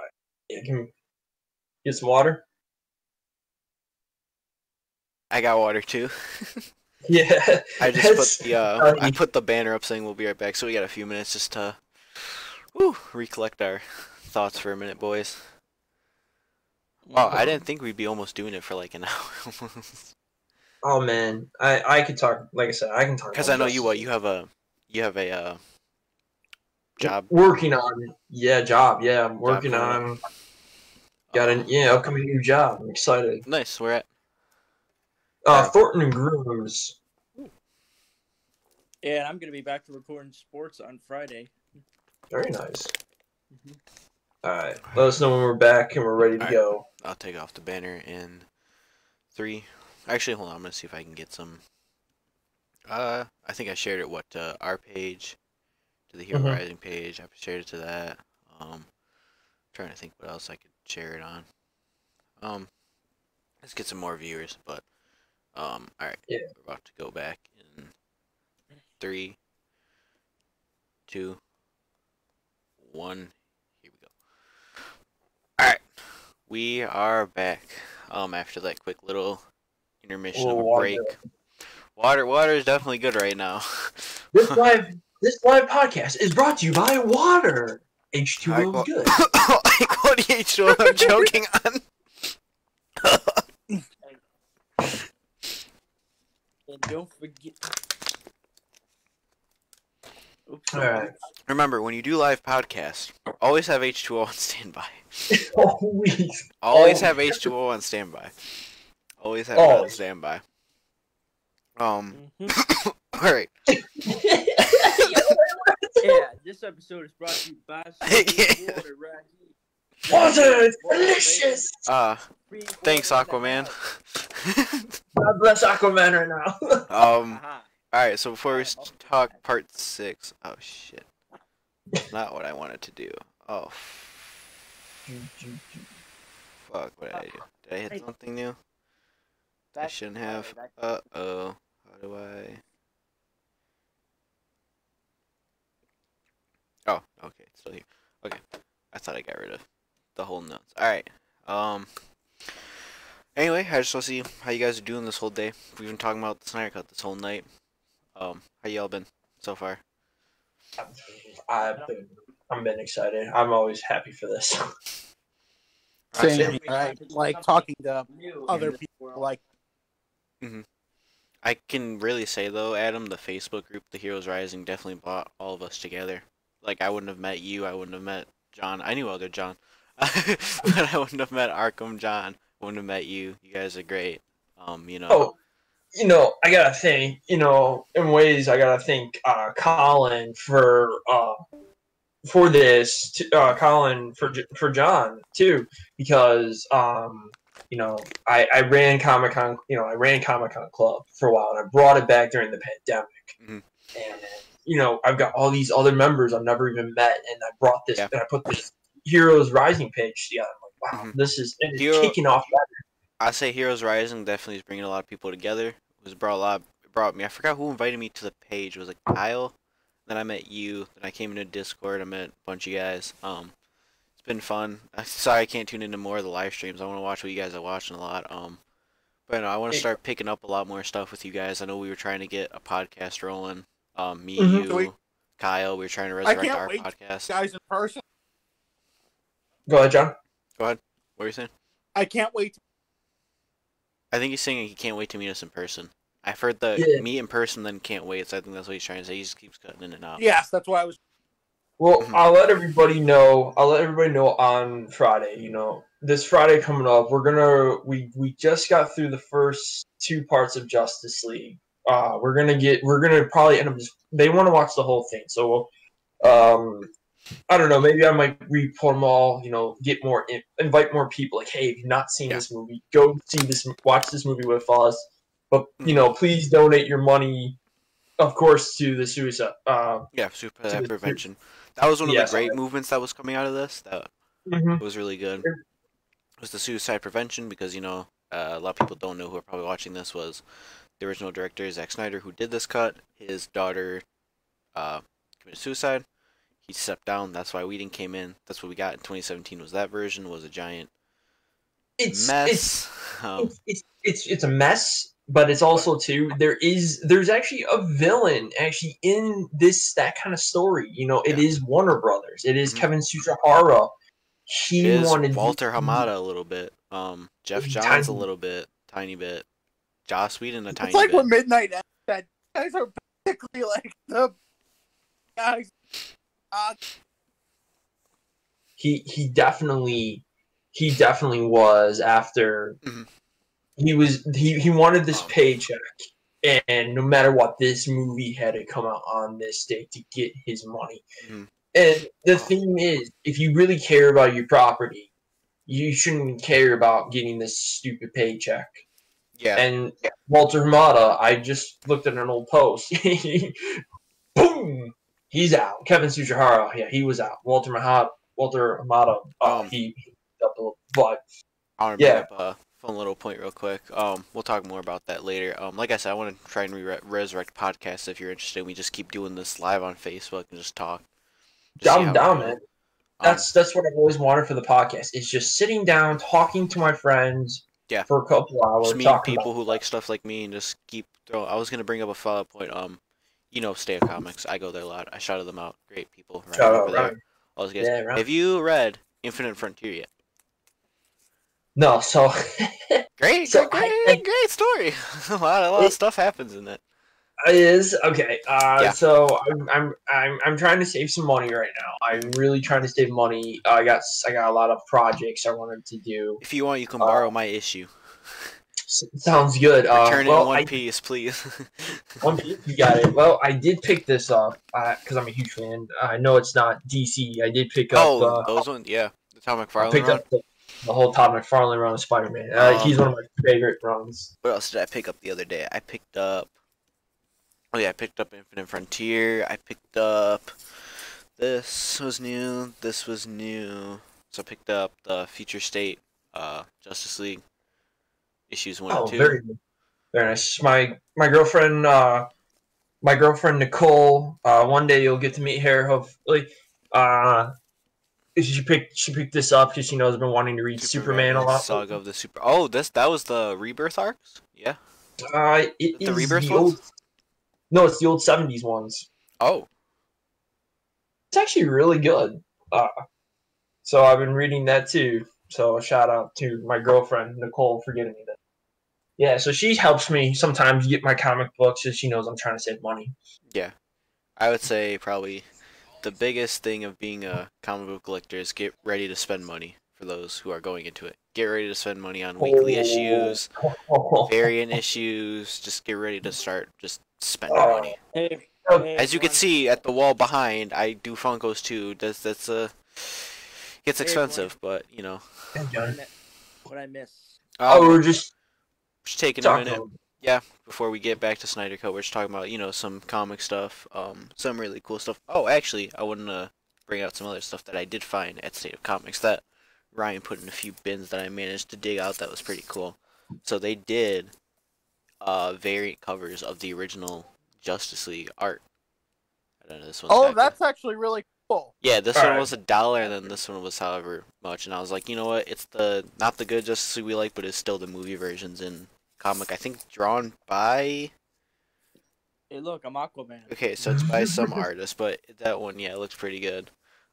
Yeah, I saw them and I picked them up. They're cheap, and I was like, okay, that's pretty cool. I'll just hold on to them. 1 second, I'm gonna run out of my car. I'll show you what I got. I did get something. I finally got something. He got some. Yeah.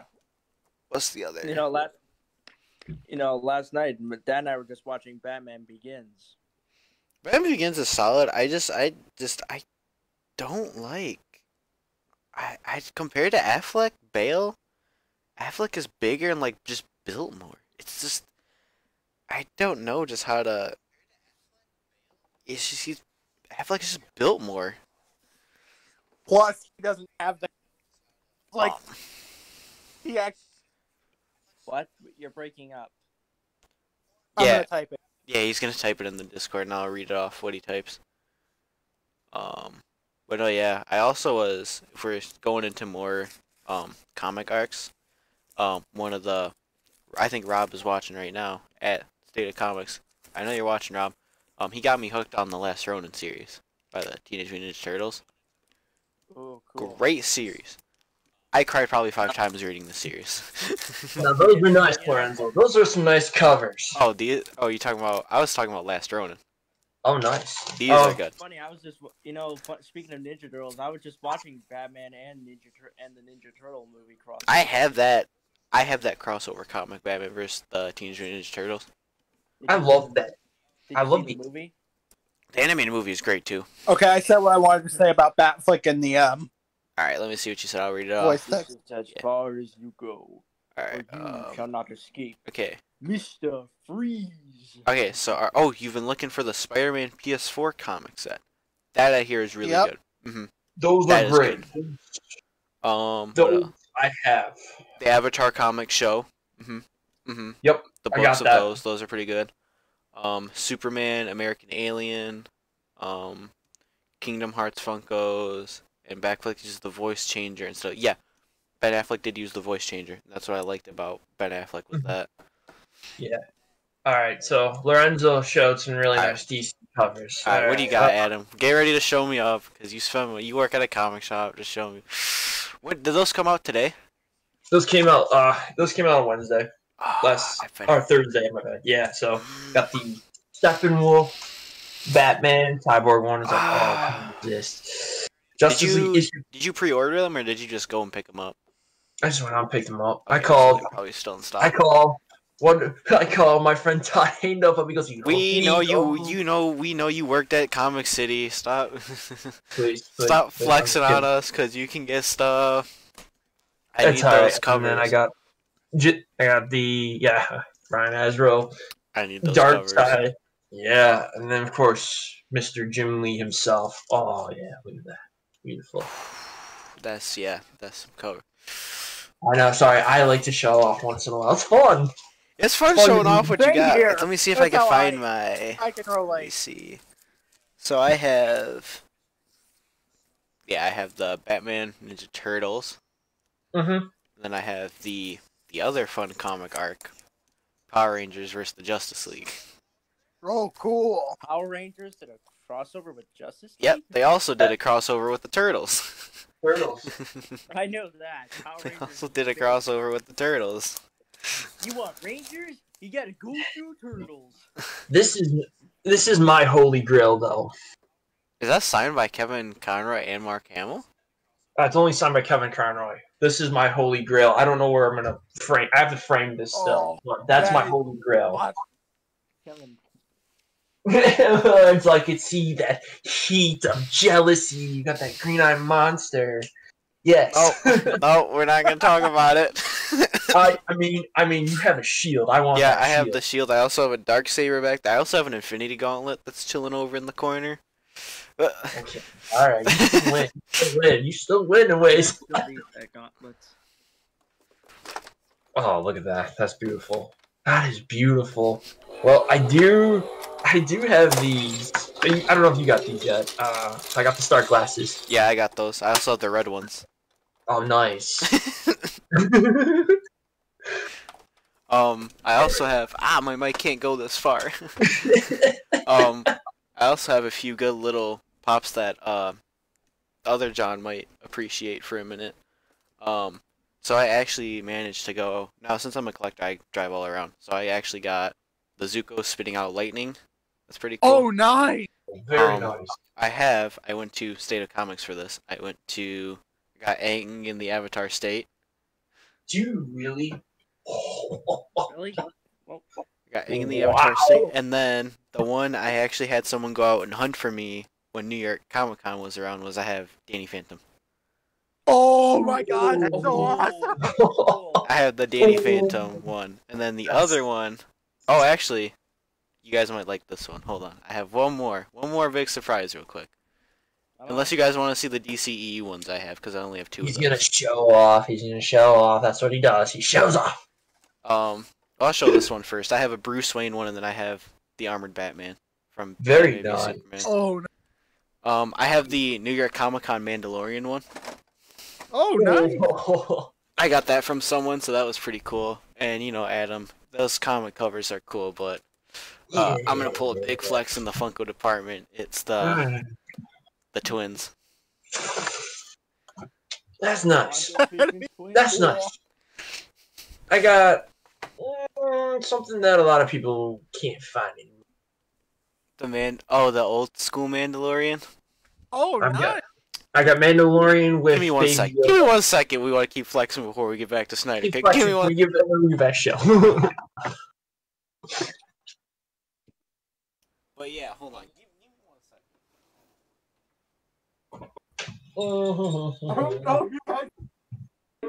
I have the Mando actually in the Black Series. All right. I'm just gonna automatically. Okay. So I can sound like him too. Okay. Because I want to keep going. Because I want to go with this review. I'm just gonna win right here in just a second. Oh, what's he showing? Oh no, I'm terrified. I'm gonna win. Make everyone. It's the Riddler, Kate. Very nice. Now that's nice. That's nice. Nice. Oh, signed by Stan Lee himself, the man. Oh, and the man freaking Lee.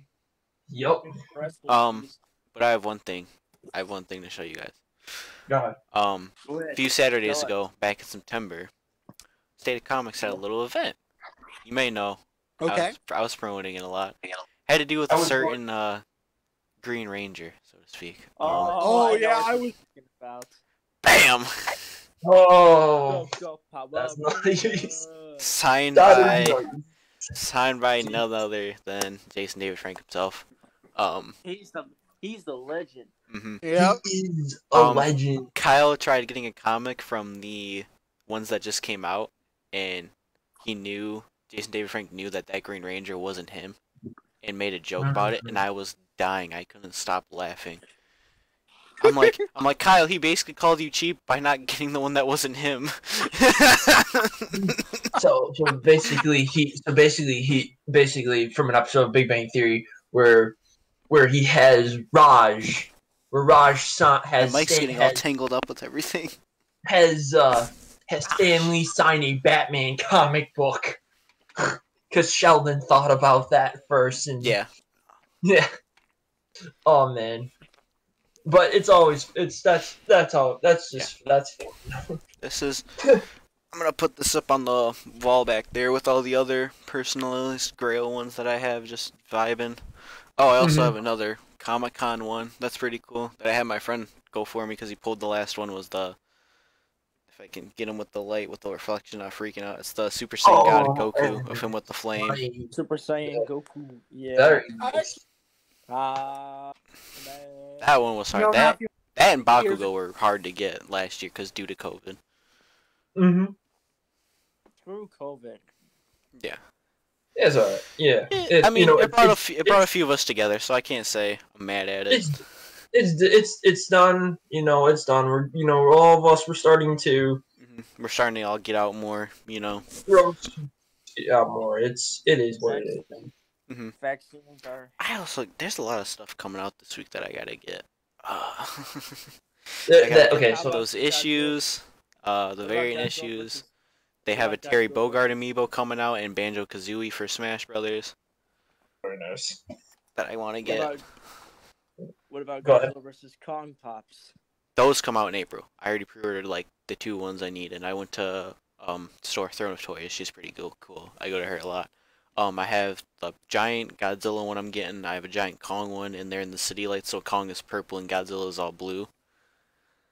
And then I have a 2-pack of the 2 smaller ones that I wanted. And then I have to order a certain character who's been getting leaked recently in the film. Yeah. But we know he was in the trailer. If you're a fan, you pointed him out in the first second. You're like, yeah, it's him. I know who it is. It's a certain Mecha Boy. All right. Shall we get back to our little review? Let's get back to it. We're on Do it. final 2 parts. We just got done with part 5. Yeah. Now we're in. We have part 6 and the epilogue left. Oh yeah. Oh yeah. All right, part 6. The biggest, kind of just thing that was scrapped that Snyder kept teasing, it was a real thing, was the black suit Superman, aka the, what I think it's the radiation suit, where it just stores the power of the sun and helps him get back to energy. And that suit is part of the comic book history. That is death of Superman, Doomsday, and then the resurrection of Superman. He's actually in a black suit, which is really. Oh, and cut out again. Damn it. Dang. God, I hate it. Yep, I can see the laughter. Oh man, it's just. Alright. That was a perfect cut. Okay. Just, it's comic lore, and then you just cut out. So yes, okay, in the comics, Superman is resurrected and he's wearing a black suit. It's even in Superman Doomsday too, the first animated Superman movie. Also, Death of Superman and Reign of Superman. Yep. Solid DC animated films. Highly recommend them. Oh yeah, definitely. So it's part of the DC. It's part of the DC lore too. So I'm very glad that they did this. Zack Snyder has always said that he was going to do this. He said he was always going to do the black suit of Superman. I don't think there were ever costumes. I think he just photoshopped the black over the red and blue. Yeah, and he did that, and that's fine. He did a great job. Yeah. He did. I mean, who with knows? what he had, with the budget he had, he did a good job. Yeah, he did a good job.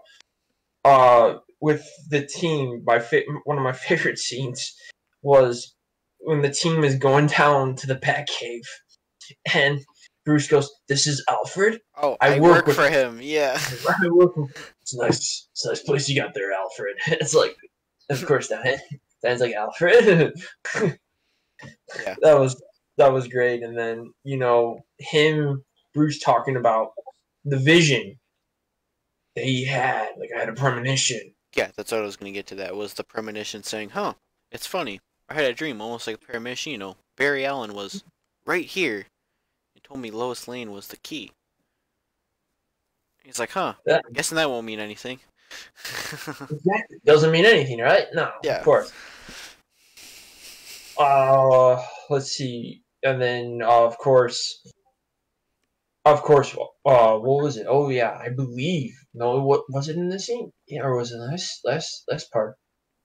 When Desaad is talking to Steppenwolf. Oh yeah. And Darkseid interferes, and you see all these parademons just bow, and it's like, yeah. Oh, Darkseid's coming. And Steppenwolf even removes all his armor too.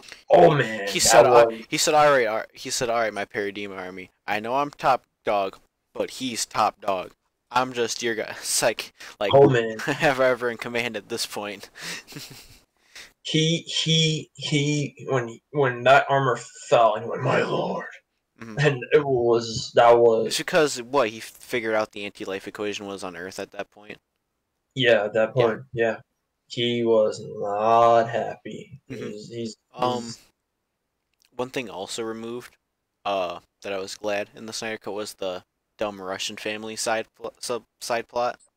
Ah, jeez. Oh, okay. So with that, I get with Whedon, even though it doesn't make sense. It does not make sense at all. I think the family was supposed to be like, for us, like the heart, like, well, what would be the world like? But it just didn't make sense. That was like, okay, because it's supposed to be like an abandoned city, but there are people still there. There are people still there. Okay, that was gone. Well, I was glad that was gone a little bit. The reminiscent of First Flight with when he's got the new suit, when he's got the new black suit, and you see the rocks. Yep. And he takes off, and he's like, yeah, that was like, okay, Superman's back. Yeah. The suiting up with the Justice League. What was really cool, I thought, was Flash doing yoga. Or was it Tai Chi or was it yoga? Something where he just channeled the chi and he went. Yeah. And he did that, and he did like the startup. I was like, I like Flash. I like him so much. He's training. He's prepping. Putting his mind in the state he needs to be in. Yeah, They got rid of that lasso scene where Wonder Woman or Aquaman's sitting on the lasso going, "Oh, I think." Every time. Every time. Every time we're trying to talk about something awesome, here we go. Yeah, Adam. Okay, there's this saying Here we called go, Adam ruins Adam. everything. Yeah. Could I have Adam? Yes, thank you. I ruined everything. Thank you. Please. Okay. Ah, man, but no, yeah, that whole lasso thing that was gone. That too. was gone. It was just them prepping, like them getting ready, and it was Batman throwing him the trident, saying, "Hey, it's time." It's time, yeah. And also, Cyborg was a bigger role in this. Well, bigger role in the whole movie, but in this part in particular, he was willing to make the sacrifice play, to make sure he was be able to separate the mother boxes. Right. That was something different to the Whedon cut. The background, of course, instead of red background, it was just dark. It was dark. That's cool. Mm-hmm. Instead of like, it was like Wonder Woman leading the team, like, we'll do this together. It, they're there, but they're waiting for Batman to get in. Yeah. It was Batman leading the charge. Yeah, Batman was definitely the leader of the Justice League in this movie. Yeah. The Batmobile action scene with the parademons. I was really starting. At first I actually hated these glasses when Zack Snyder first revealed. When I saw that again, I was like, Kyle, look, it's Night Owl. And that's funny. I just got done watching Watchmen too. I have the giant novel now of Watchmen. I love Watchmen. Watchmen is so. I have to just take a chance just to read it all the way through and then watch the movie, because I know, isn't it just shot for shot? He didn't cut anything. Shot. Yeah. You gotta watch his 3 hours. One of his director's cuts. Mm-hmm. Doomsday Clock, of course, is awesome. But yeah, that leads straight into it. We'll get to that to another episode. We're gonna do a full. Yeah. I want to break down Rebirth with you before we get officially into Infinite Frontier. But I mean, it's already out. But this is just issue 0. But it leads to a lot of what's going on. Oh yeah, okay. I'll make sure another episode. We'll get that another episode. We'll do Comic Talks weekly if that's what the people want. Perfect. Yeah. No. So yeah, when Batman got in, the Batmobile definitely was better instead of like the Danny Elfman. I mean, yeah, it was. You got your Junkie XL. Yeah, it was Junkie XL. That was take better. A minute. Simple, just appreciation for Junkie XL doing half of the Warner Brother music for a minute. Yeah. He's doing Godzilla vs Kong, Snyder cut. Oh yeah. Whatever else he just did recently. He's been doing a lot of music lately, and his tracks are very good. He remixed the Wonder Woman theme in this one. Definitely listen to the Godzilla theme. Superman, yep. He's doing the new Godzilla theme. That sounds incredible. John says he's an amazing composer. Amazing composer. All around, I just started liking his music more. Him, Alan Silvestri. What's the other one? Was it Junkie XL and it was someone else for Batman v Superman. Hans Zimmer. Hans Zimmer is very good. Hans Zimmer. Hans Zimmer is very good too. John Williams, they're all up there for when I want music. And perfect. Honestly, Danny Elfman.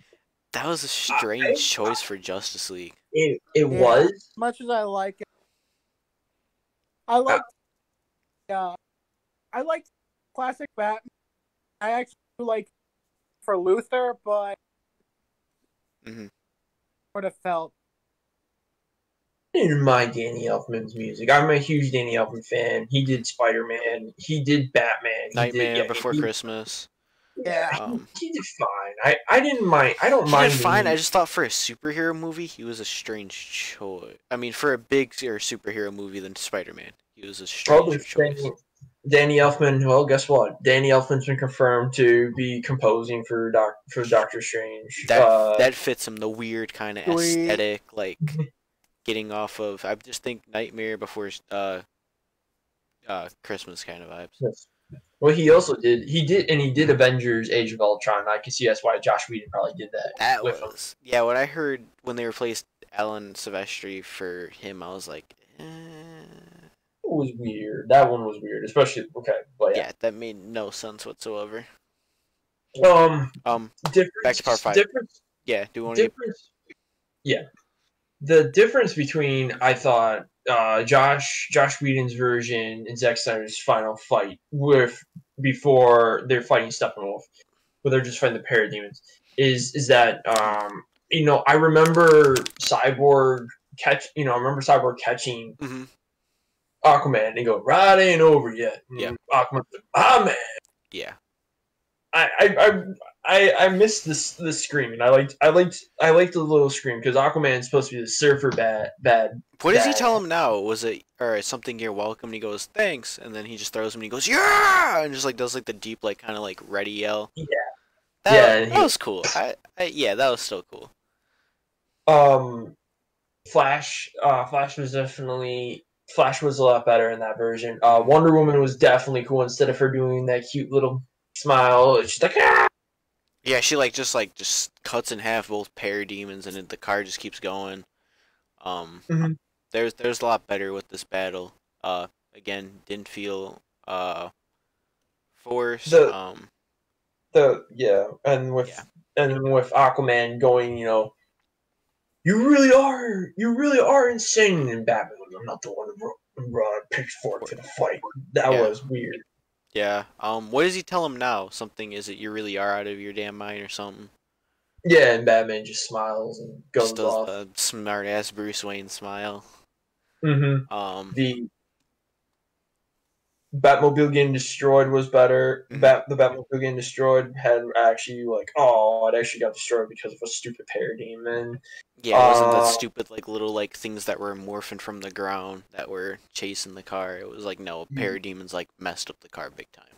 Yeah, Batman swinging, of course, you got your great Batman shots. Mm-hmm. Wonder Woman, the Aquaman shot where the parademons are flying and Aquaman's got the trident and goes. Yeah, he kills both of them, and then let's talk about we're getting to the big fight. Steppenwolf versus the League.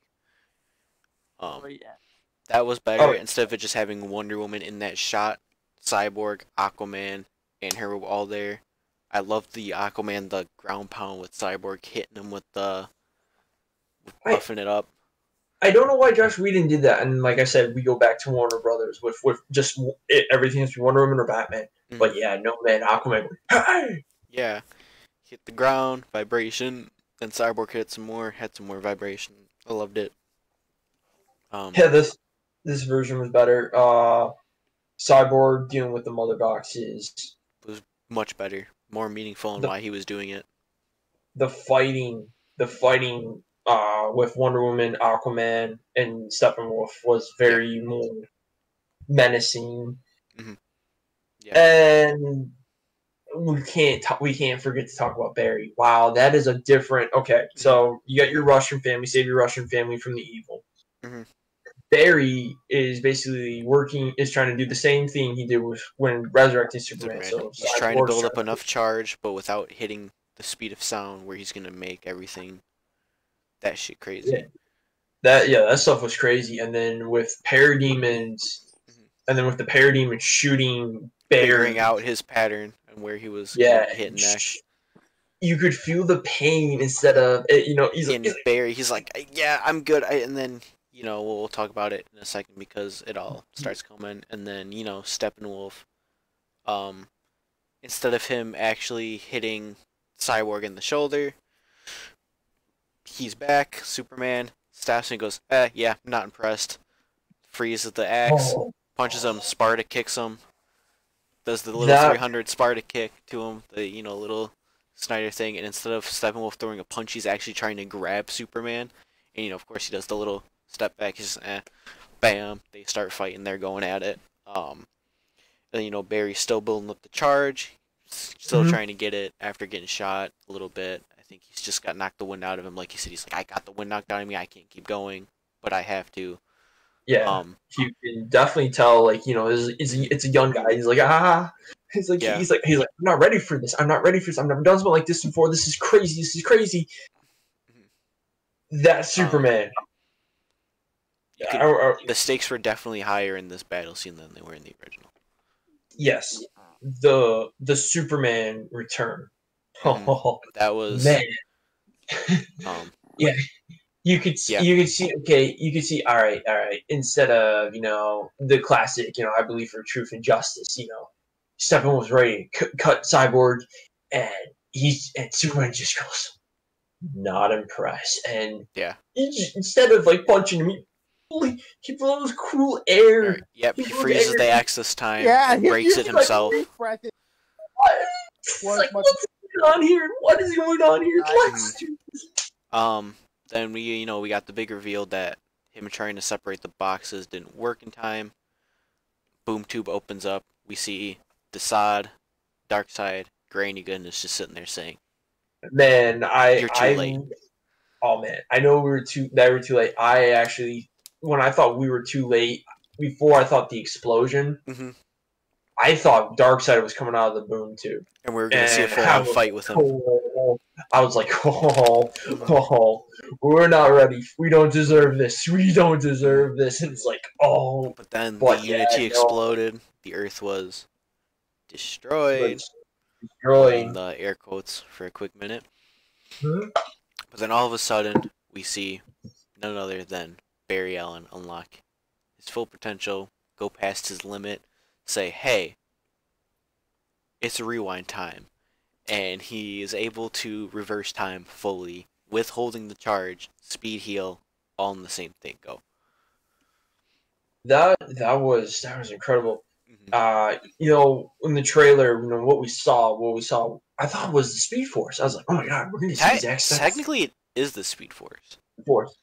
That was impressive. I was really impressed what Zack did on the Speed Force, and then reversing back to it, and then we go back to Cyborg. Yeah, just coming back with all blood and bones. Yeah. Oh, we missed one fight scene with Mira and Steppenwolf, but when she tried bloodbending him for a minute, did you notice that? I wanted to bring that up. I forgot about that when we were talking. I was like, dang, we completely missed over that. But all right, back to the part we're talking about. If we want, we'll go back. We can easily go back. Okay. Yeah. So when Cyborg, and then we go into Cyborg's mind, and we see his parents, and there's him like, you can be human again. We see it torn between him trying to be human and him wanting to still be Cyborg, and his parents going, well, you can come here, you've done it. He goes, no, I'm not a monster. I can do it this way, and he successfully, with the help of Superman, rips out the Unity, you can look at the Unity, they're coming out, and then he screams, Superman! Yep, he does the Superman scream again. So him and Superman are separating the boxes, and that was a nice shot. And then of course, Steppenwolf didn't die to fear this time. Aquaman impaled him. Yeah. Threw him up. Superman punched him straight for the boom tube to send him back to Darkseid, saying, "Ha, your thing failed, but we got another epic shot. Instead of Wonder Woman breaking the axe, she none other than split Steppenwolf's head from his body and sent him back through the boom tube. Instead of parademons, taking them and tearing them apart, where like when Aquaman says, "You smell that," and Batman goes, "Fear." That then the head falling, and Darkseid just looking at them, and then crushing Steppenwolf's skull. That was a good shot of all the League looking at Darkseid, saying, "We're ready." Yeah, and that build up, way better than the original ending for Steppenwolf. And I love that line, Dark. Let's see if I can turn. Before they show his. Yeah. The build up to where Darkseid is staring at them in fire eyes. Like I was getting ready to. I was hoping to see the eyes turn into fire, and like, oh, let's do this. We're gonna see an Omega Beam clash versus the regular just heat ray clash. And then you got Randall. You got Randall Assad going, "I told you so." So I told you he was the lost cause, and he says, "Well, Steppenwolf was the lost cause even before he did this. Um, yeah, that was parts. Oh, we also got a new well, they kept the I bought the bank scene. Kept all that. Team's happy. They've done it. They came together as a team. Um, Then I like the shot of the team. Actually, I made a TikTok. I refilmed that. I watched that whole scene. I filmed it, and then I put the original Justice League theme song from the cartoon, and it was superb on it. I was impressed with it. But we yeah. forgot one. We forgot one thing I wanted. I don't know how much you saw of it. We got to see Apocalypse. Yeah. We got to see a glimpse of Apocalypse. I can't. I really. I really hope. I hope we see more. I really do. I hope Warner Brothers comes out and says, "Hey, we talked to Snyder. We're gonna either do this in comic book form, because we probably just don't want to continue seeing it in movies because this is technically non-canon, but they should make this version canon. I don't know why they're gonna keep trying to push their original version of Justice League as the canon version. I feel like that would be the dumb choice for them, even seeing how successful this weekend went for them. Oh man, I saw the number. You're crazy. You're huge. Yeah, after they saw the stream numbers, I think that's gonna change their mind and they can bring it back a little bit. One of the scenes, yeah, I bought the bank. Actually, one of the scenes I was really shocked it was Snyder, because I actually thought it was Whedon. Was the table where they're in Wayman. Yeah, that was all Snyder. I couldn't believe it. I was like, oh my god, like it's Snyder. That's good. That's good. That's good. I'm glad it wasn't Whedon, because I was like, we saw that, but yet we also learned a big scene that I was going to talk about during the whole Martha scene when we learned it's Martian Manhunter. Is that after that, like a few minutes after that, we see Lois reach for her badge. There's a pregnancy test, meaning somewhere between when Clark came back during what I hope is that bathtub scene, between the death of him, she was pregnant with his child at some point. oh yeah, and I want to do a different episode on that because I want to talk about what we know about the other three parts. Yeah, what we know about the two parts. So now we're heading into what I believe is actually no, still in part 6 was the Lex Luthor shot. Yeah, that was part 6, and then it bleeds into the epilogue. Yeah, with the Lex Luthor theme. So that was a post-credit scene in the original Justice League, and it was Lex Luthor saying, "Hey, let's build a league of our own." He's build a league of our own. And Deathstroke. Yep, the Deathstroke. But one of the shocking scenes was not a lot of people like this Lex Luthor, but I like him now. I respect Jesse Eisenberg. Should we just rip off the Band-Aid with this, or you want to try and beat around it for a quick minute? I'll let you. So in that one scene, actually my dad still hates this Lex Luthor. He can't stand him. He thinks it was a bad choice. Everybody thinks that Jesse Eisenberg should have been the Riddler. Yeah. So, Lex Luthor's talking to Deathstroke, and they're talking about, like, I'm glad you have signed up. I hear you're here to fight the Bat. And so he's getting this option, and so Lex Luthor gives him an opportunity to join this team, and he says, well, his name is Bruce Wayne. Yeah, and that was the big reveal. Deathstroke's all in. I'm like, well, okay, this definitely ties really well into the Batman. Next, yep. Ben Affleck's Batman movie, and there is a lot about the future of the DCEU that has been revealed lately. So that leads to a lot of things of what happened in Batman v Superman. Was Lex Luthor knew all along that Bruce Wayne was Batman the whole time. And that's why I now respect this Jesse Eisenberg as Lex Luthor, because remember, he's the only live-action Lex Luthor that had Superman bow to him.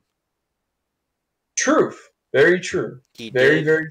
Someone did point that out. I'm like, wait a minute. Yeah, no other version of Lex Luthor being animated or live-action had Superman bow to him. Yeah, and that's because of Martha. That means he knows all of the names of the Justice League besides Batman. He knows Arthur, well, because he had the files. Diana Prince is Wonder Woman. He knows about Barry Allen being the Flash. He knows about Cyborg. Right. So, all right, we'll get to this. Okay, so yeah, we're getting to the end. So we're thinking, okay, we're at the end. You know, there's a big scene that's missing from that we're missing from the trailers, and that finally shows up. So we're going back to the scene of what happened in Bruce's premonition vision, basically.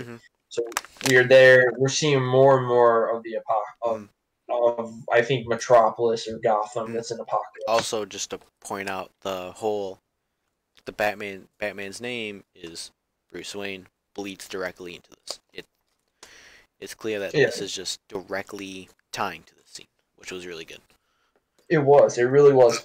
So we get to this scene. So we're in this apocalypse scene, which very much, if nobody has ever played the game, I figure everybody has played the game. Injustice.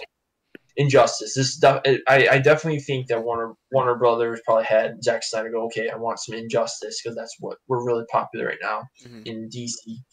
So we're at the scene and there's Batman going clear, and so we have the Freedom Fighters being, I'll reveal them off.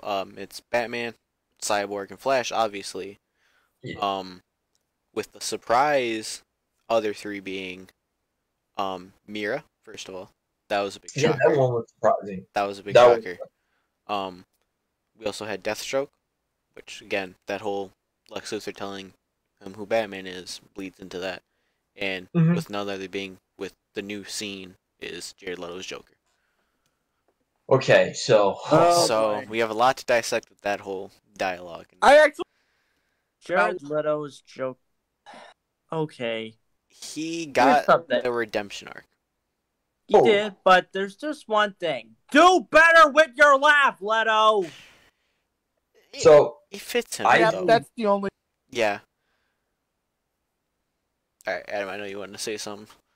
So I think Leto did a good job, and that scene was new. That scene was never part of the Snyder Cut. That was actually filmed during the pandemic. When Zack was gonna film it in his backyard, and Deborah said no, and Warner Bros. Said, "Hey, just go film in the studio." Yeah. So, okay, one of the biggest scenes about Batman is the Joker. Everybody loves the Joker. We've all had so many incarnations, but it's true. When Joker says, "I'm your best friend," and it's true because, man, how many times has the Joker has breaking Batman to a breaking point, but he never kills the Batman Joker. tells him, "Be careful, you're stepping on a line right now." And he is. He's stepping on a big line. So he's talking about Robin, and every time the Joker ever mentions Robin to Batman, it must make Batman to go into a moment going, "I should have killed you from the start." And then, Lois is the key. And how many times can you let someone die right in front of you? Why can't you ever die? I thought that was really powerful. Also, it's to be clear too that that Joker is well aware that Batman is having sending Flash back in time to warn him and try to get possible outcomes. Because he also mentions the fact, like, hey, how many times you can keep sending him back in time and keep fucking this up, or screwing this up in the nut. But the one line is Bruce is Batman telling Joker about Harley Quinn's death and how she pleaded. Yeah, I have the quote for that one because I knew it was a big thing, so someone put it up, so I saved it. I should have it. Do I? Thank you. So Harley Quinn died in this. So here's what it says. So this was the big reveal. We didn't know this was coming. He's talking about how, Harley Quinn, she was dying in his arms. Joker wasn't there. He was there to try and save Harley, but he couldn't do it. Joker talks about, doing a truce. So he goes, he realizes he stepped on line with the whole Robin thing, and he knows Batman would probably kill him right now. And Deathstroke is going, do we seriously still need him? You should have killed him years ago. You should not have let him live. You should just killed him off years ago. So Joker goes, oh, I'll be a bigger man. Does a cool card trick, and he goes, all right, how about a truce, Bruce? And I was like, I'm like, okay, all right. And he goes, starts laughing, and Batman goes, you want to know something funny? He goes, as Harley Quinn was dying, she asked me to do something that when you die or I kill you to make it as slow as possible. And he goes, make no mistake, I will fucking kill you. Yeah. And Joker's face just turns with the card, just going, maybe I should back it up. And he starts laughing, goes, haha, you had me there for a minute, you'll never kill me, this, that, we're best friends. But, the card saying the truce, right? Yeah. And one of the shots we see with Cyborg looking into the future, the card is ripped in half. Mm-hmm. So Batman at one point did kill him to symbolize that the truce was broken off, and he did kill him at some point. Yeah. And then, of course, the big reveal. He's here, and Batman's face of like, oh my god, we're not prepared for this. Cyborg is ready. He just busts out a Gatling gun with like one of his arms holding this like giant clip. Flash, his mask comes down and is ready. Deathstroke is ready. Mira has the trident ready. And then you see Jared Leto's Joker just start laughing, basically saying, we're all gonna die. This is how our story ends. Yep. And then we get another big kind of thing where Bruce wakes up. He's sleeping, but he wakes up. We hear a boom in the sky. Something's coming towards him. It's none other than Martian Manhunter. And I'll let Adam talk about that. Yep. So Martian. So he shows up, and Bruce is like, "Can I help you?" Mm-hmm. And he's talking, and he's talking, and he's saying, Of course, when we need Adam to talk, he cuts out again. Ah, dear me. Here I am to save the day. Oh, come on. So he basically he comes, and Bruce goes, "Can I help you?" And then he's like, Darkseid's still coming, and he's like, if you need my, I'm here to help. And Martian Manhunter is just kind of like, and he's just basically like, your parents would be very proud of you, Bruce. Mm-hmm. I thought, wow. So that's impressive. Martian Manhunter's been watching him for a while. Mm-hmm. He has been. Oh. So now it's kind of like, how long has Martian Manhunter actually been on Earth? Mm-hmm. But other than that, it sets up really well for a sequel. Sets up well for multiple. At least, what is it? He confirmed there was 2 sequels. Yeah, two sequels. 2 and part 3. Yeah, part 3 was gonna be like a Man of Steel 2. Part 2 is definitely, it's definitely a little bit crazy. There's a lot that was gonna happen. Batman was gonna die. Batman was gonna die actually in part 2. Mm-hmm. The Legion, that whole nightmare sequence was actually a bigger part. The Legion of Doom was a bigger setup. The Riddler was one of the members with Black Manta. Mm-hmm. So a lot of stuff was revealed on an AT&T display. Drama Jim Lee, a big fight between Superman and Darkseid. Yeah. Part 3 was definitely a bigger reveal. Yeah, something happens. I don't want to tell you about it. We'll save a lot of it. Yeah, we'll save a lot. I know what happens. I've seen the reveals of what Snyder was planning, and now we know that when it comes to a sequel that's going to happen. It was kind of like just we're never going to see it play out probably. But we could see it in comic. We could see it in comic books. I think the real surprise would be Warner Brothers greenlighting him for 2 more sequels, saying, you know what, you have your freedom, you have your thing, go for it.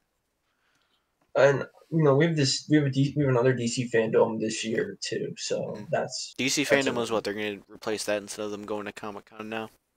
Yeah, and I think San Diego's got canceled again. Yeah. But yeah. Yeah, I know E3 got canceled. Arkham Knight or Gotham Knights got delayed. No surprise there. Says.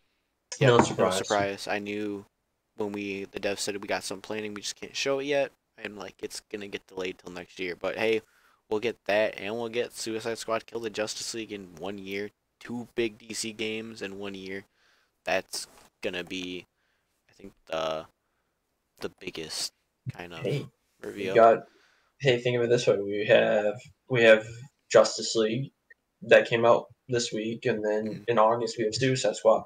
Oh, I forgot that's a this year movie. I honestly forgot for a minute. It's not been high on their radar. Yeah, I mean, I like James Gunn. I'm a big fan, but I've honestly forgot about that. I'm more excited for that. I was more excited for this Falcon and the Winter Soldier, Godzilla vs Kong, Space Jam 2. I forgot Spider-Man. I forgot Suicide Squad was coming out. I guess now James Gunn was saying we're waiting until after this to show some footage, so we're probably gonna get a trailer soon. Yeah, it'll be time, and then probably during DC fandom we'll get our second Batman trailer, which is still my most anticipated movie. Same here. That's gonna do. I feel like that's gonna really show Batman, a version of Batman that's more lethal, much more lethal. Much more, because he is younger. I think he's just starting out in this, right? Yeah. Second year's Batman. They're saying right now, second year of Batman is what Matt Reeves was describing it as. Definitely more of a realistic Batman too. Again, lots of twists and turns on this one. We're supposed to be getting a Commissioner Gordon spinoff first, the year 1 spinoff. Then we're gonna get the year 2. HBO Max. Yeah, overall, this Justice League movie was really good. I had given it an 8.5 on Thursday. On a Saturday, it is at a 9.5 out of 10. I gave it a 10 out of 10. It did a lot of justice from the original film. Yeah, did a lot of justice. 10 out of 10. Gave us a lot of story. I know people are complaining about the pacing, saying it didn't need to be 4 hours, but I'm like, you went to go see Endgame, so are you really complaining at this point? Not really. It's like, you've probably watched the Lord of the Rings cuts. Are you really going to be upset that this is a 4-hour cut? Which, that also brings up my next fact that I want to talk about if we keep doing these episodes. Well, this could be episode 1. I'll save it on Facebook and I'll share it to the Heroes Rising.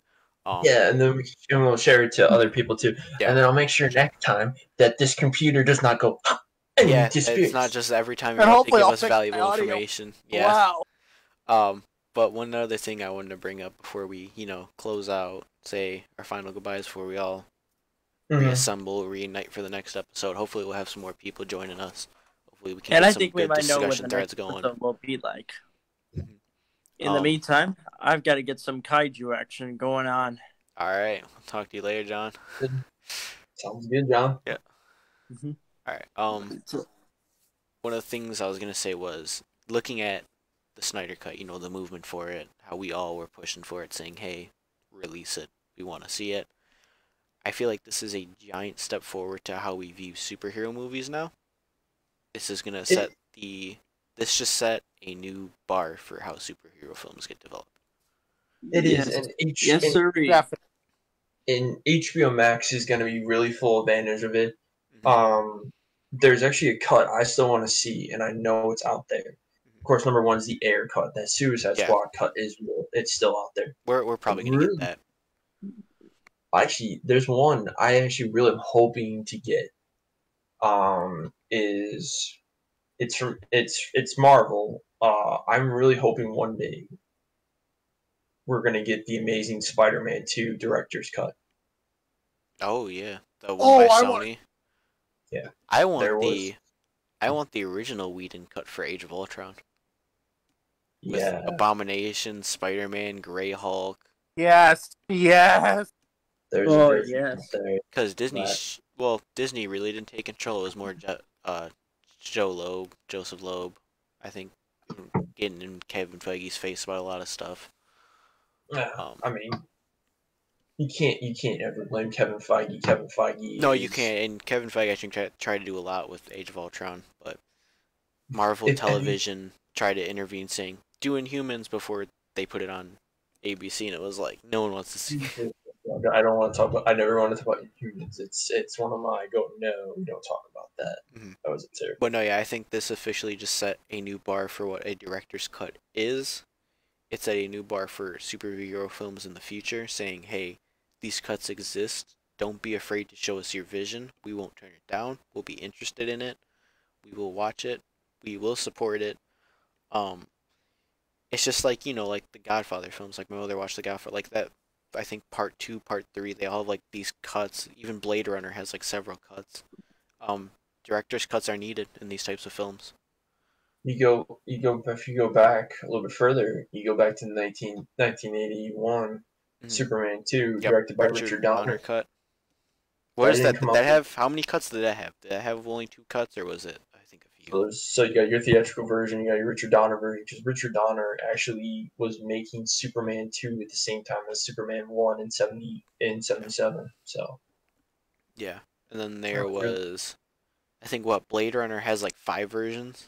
Ridley Scott made. He made like 15 What's the limit for Blade Runner? Isn't it like 5 or something?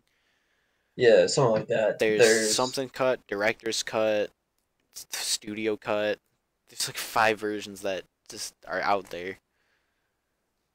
And then of course one of the ones I've been seeing trending lately during the pandemic after Joel died. The Schumacher cut of Batman Forever, there is a very missing piece of Batman Forever. It's actually the story. Yeah. So, have you ever heard about this one? I don't think I have, no. So number 1, Batman Forever. It's actually one of my favorite Batman movies. So there's a scene where this gigantic bat. So it's all about Bruce. It's all about Bruce talking about how he fell through the cave and he saw this gigantic bat.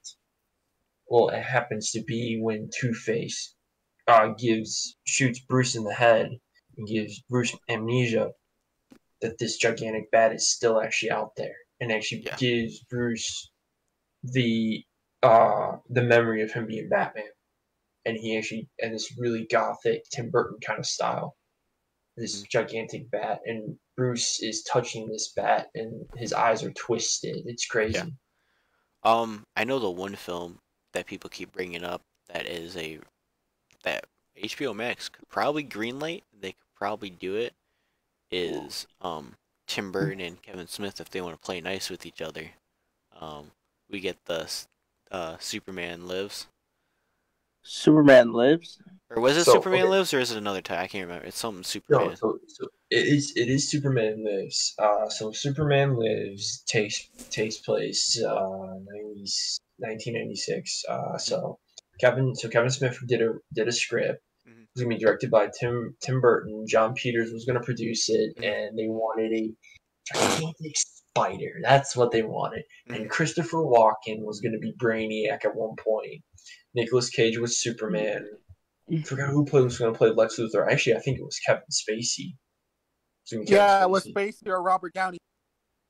Yeah, it was going to be one of those. And there was this whole thing. The failure of Batman and Robin is what really caused the death of Superman. Because what is it? Warner Brothers wanted to reboot Superman, if I remember correctly. Yeah, so they were trying to reboot it. They were trying to get Superman to come back, and of course, they actually had the black suit Superman but the emblem would throw out, and it would be like a shield or something. I forget what it was. It's really impressive. There's a documentary directed by John Schnepp called "The Death of Superman: What Happens." Everyone should check it out. That's a really. I've watched bits and pieces. Plus, I've seen Kevin Smith talk about it a lot to know. Oh yeah. It's the Superman script that got away from him. Never saw the light of day. No, there's a few. I want to dive into a few superhero scripts that just never saw light of day at some point. Like I said, I want to keep doing these. This was fun. I didn't expect to go for almost 2 hours. We talked a lot. I feel like we got we talk. do a lot of information. If we keep doing this in the future, we can keep just I'm pumping down out every. what we want to talk. Yeah. Sounds good. I'm down for every Sunday. I'm just down for a Sunday. I'm For doing Sunday. I'm doing one Yeah. with you. Can do one with others. Yeah. Yeah. Let me get refreshed on Falcon and Winter Soldier. We'll talk about that. I want to break down that, but I want to do episode 1 and 2 because I feel like this episode was a bit slow. You know, not a lot happened. That's why I want to wait and see episode 2. That way we can talk about them both and actually have some information so far with what's going on. Because I did like it. It was just very slow. It was definitely very slow. So that's all I can say. I gotta rewatch it. Everybody's been making fun of new cap. It's Carl from Up. Carl from Up, which you guys will see. You guys will see that's not it's okay. I'm just gonna say that. Yeah, lots gonna happen with that. Because it's supposed to tie from Black Widow, but till Black Widow comes out, May 7th. Yep. That was Disney decided on that at the last minute, evidently, I heard. So, yes. All right. Yeah. So, yeah, how about next we do it this Sunday? We'll do a bit of Falcon Winter Soldier. We'll dig a little bit more into the DCU. Yeah. We could even do it. We can try and just do it Friday before clubs, too. Just see who wants to hop on and voice their opinion. Because I want to hear more of what this club, what Heroes Rising has to offer. I want to hear all their opinions. Yes. Everyone has great opinions. That sounds fun. Sure they do. They do. We have the comic club. We just need them to emerge out. They're there, trust me. We're there. They're watching in the shadows. It's getting likes. I got people too who I know who probably want to talk more too. Like if we could get Ryan involved, because I'm gonna bring up to him about maybe making a State of Comics Discord. Hopefully, because I brought it up to someone. I was like, that'd be cool just to let people know, like if they don't see their emails, like, hey, this is coming out this week. This is coming out. All these issues are coming out, and I'm probably gonna bring that up to him too. I'm gonna say, hey, I can make you a fun little Discord chat if you want. And then I got Comic City guys. Comic City's a good place. Yep, they're great over there. Yeah. Throne of Toys, she doesn't do comics. She just has like toys and stuff, like collectibles. She has all the McFarlane stuff over there. Oh, you talking about Throne of Toys? Yep, she's good. She's good. She's very good. She's where I probably go for most of the Dragon Ball ones I've gone to her because she has all the anime ones. She has the McFarlane line toys. She's got Power Rangers. She's got the Black Series toys. I've gotten so many Mandalorian toys from there. I still have to go. Actually, I have to go pick up one. That's where I pre-ordered my Godzilla vs Kong pops from her. Yeah, she's doing. They're doing pretty good. And I found her in the pandemic last year before I moved. You found the pandemic. I was on Facebook just saying, hey, who has some like collectibles? I want some stats, like toy, like just figures, stuff that I can put up because I was moved. We were moving and we're in the new house. I found her. She was like, yeah, we're on Canton and this. And I looked up. I met her when she was there, so that was cool. I was like, oh yeah, I found you guys on Facebook. She's like, oh, our ad got through to people. I was like, yeah, it got through to me. Yeah, I saw the ad. I had heard about we're gonna get a toy store in Canton. I'm like, what toy store? What? All right. And I see this toy store and I'm walking and I'm like, holy crap, it's all nerd stuff. Yeah. Which is it, a new place or who's doing it? No, this was Throne of Toys. Actually, I'd known about them before the pandemic. You're talking about just Throne of Toys stuff. Okay, I thought it was like someone new. I was like, oh, we're getting another like new toy store over there. Yeah, they're yeah. She was supposed to be moving buildings, but to West Lane. You know where that Toys R Us is? That was in West Lane. She was supposed to be like next door to that, like where the Pump It Up was, but I guess they didn't move. They're gonna stay at Canton because a lot of people still go there. Yeah. Yeah, no, there's a lot of good. Vault of Midnight is a good one too. They have a lot of good stuff over there. In Ann Arbor, that's a fun one. What else? There's A to Z. Big Ben's. Big Ben's is great. A to Z. I love A to Z. I stopped going to A to Z because he didn't really have a lot. Their long boxes are fun. They go. There's another place in next to Big Ben's is called Green Brain, but I went to them once and they didn't have a lot. Well, Big Ben's is the holy grail of toys. That's where I got the Comic-Con Mando. I got it Got- from him. They got they've got a Batman section. They got a Godzilla section, Batman, Predator, Spawn, like you just name it, he's got it in there. The Star Wars section is like Toys R Us. He has a whole Transformers section. The statue section, Funko section, other comics. Yeah. Yeah. All right, man. But yeah, I feel like that's enough for this episode. We got That's enough. Yeah. that's enough for episode 1, the Snyder review. What should we even call this? Just called the Snyder. Into the Snyderverse. The Heroes Rising cast. Yeah, Heroes Rising episode. Heroes Rising episode 1 and episode Into the Snyderverse. The Snyder Cut. Into the Snyder Cut review. Yeah. All right. Yep. All right, guys. Well, it was fun talking with all of you. Thanks for people who are still watching and trying to tune in for this 2-hour Trust me, I can talk a lot. show. Yep. Thanks for tuning in. You know, check out the Facebook group. I guess we'll be in there a lot. I'm posting a lot in there. Adam's posting a lot in there. Both Johns are posting a lot in there. Yeah, shout out to Joe. Shout out to Brad. Shout out to all of them. Yeah. Shout out to me. Yeah. Shout out to all my old members. Yep. You know, it's an open group page now, so everybody can join. Yeah, that was good. I was seeing that we could all share stuff and just put it on our main timelines too from there instead of trying to get the link and post it. That was cool. Trust me, I'm gonna be posting this episode right away when it gets done. Yeah, I think it's gonna have a little bit of lag after, but you can still share it and then just have it going through. And I'll retitle it Heroes Rising Episode 1, the Snyder Cut review. Sounds good. Yeah. All right then, boys.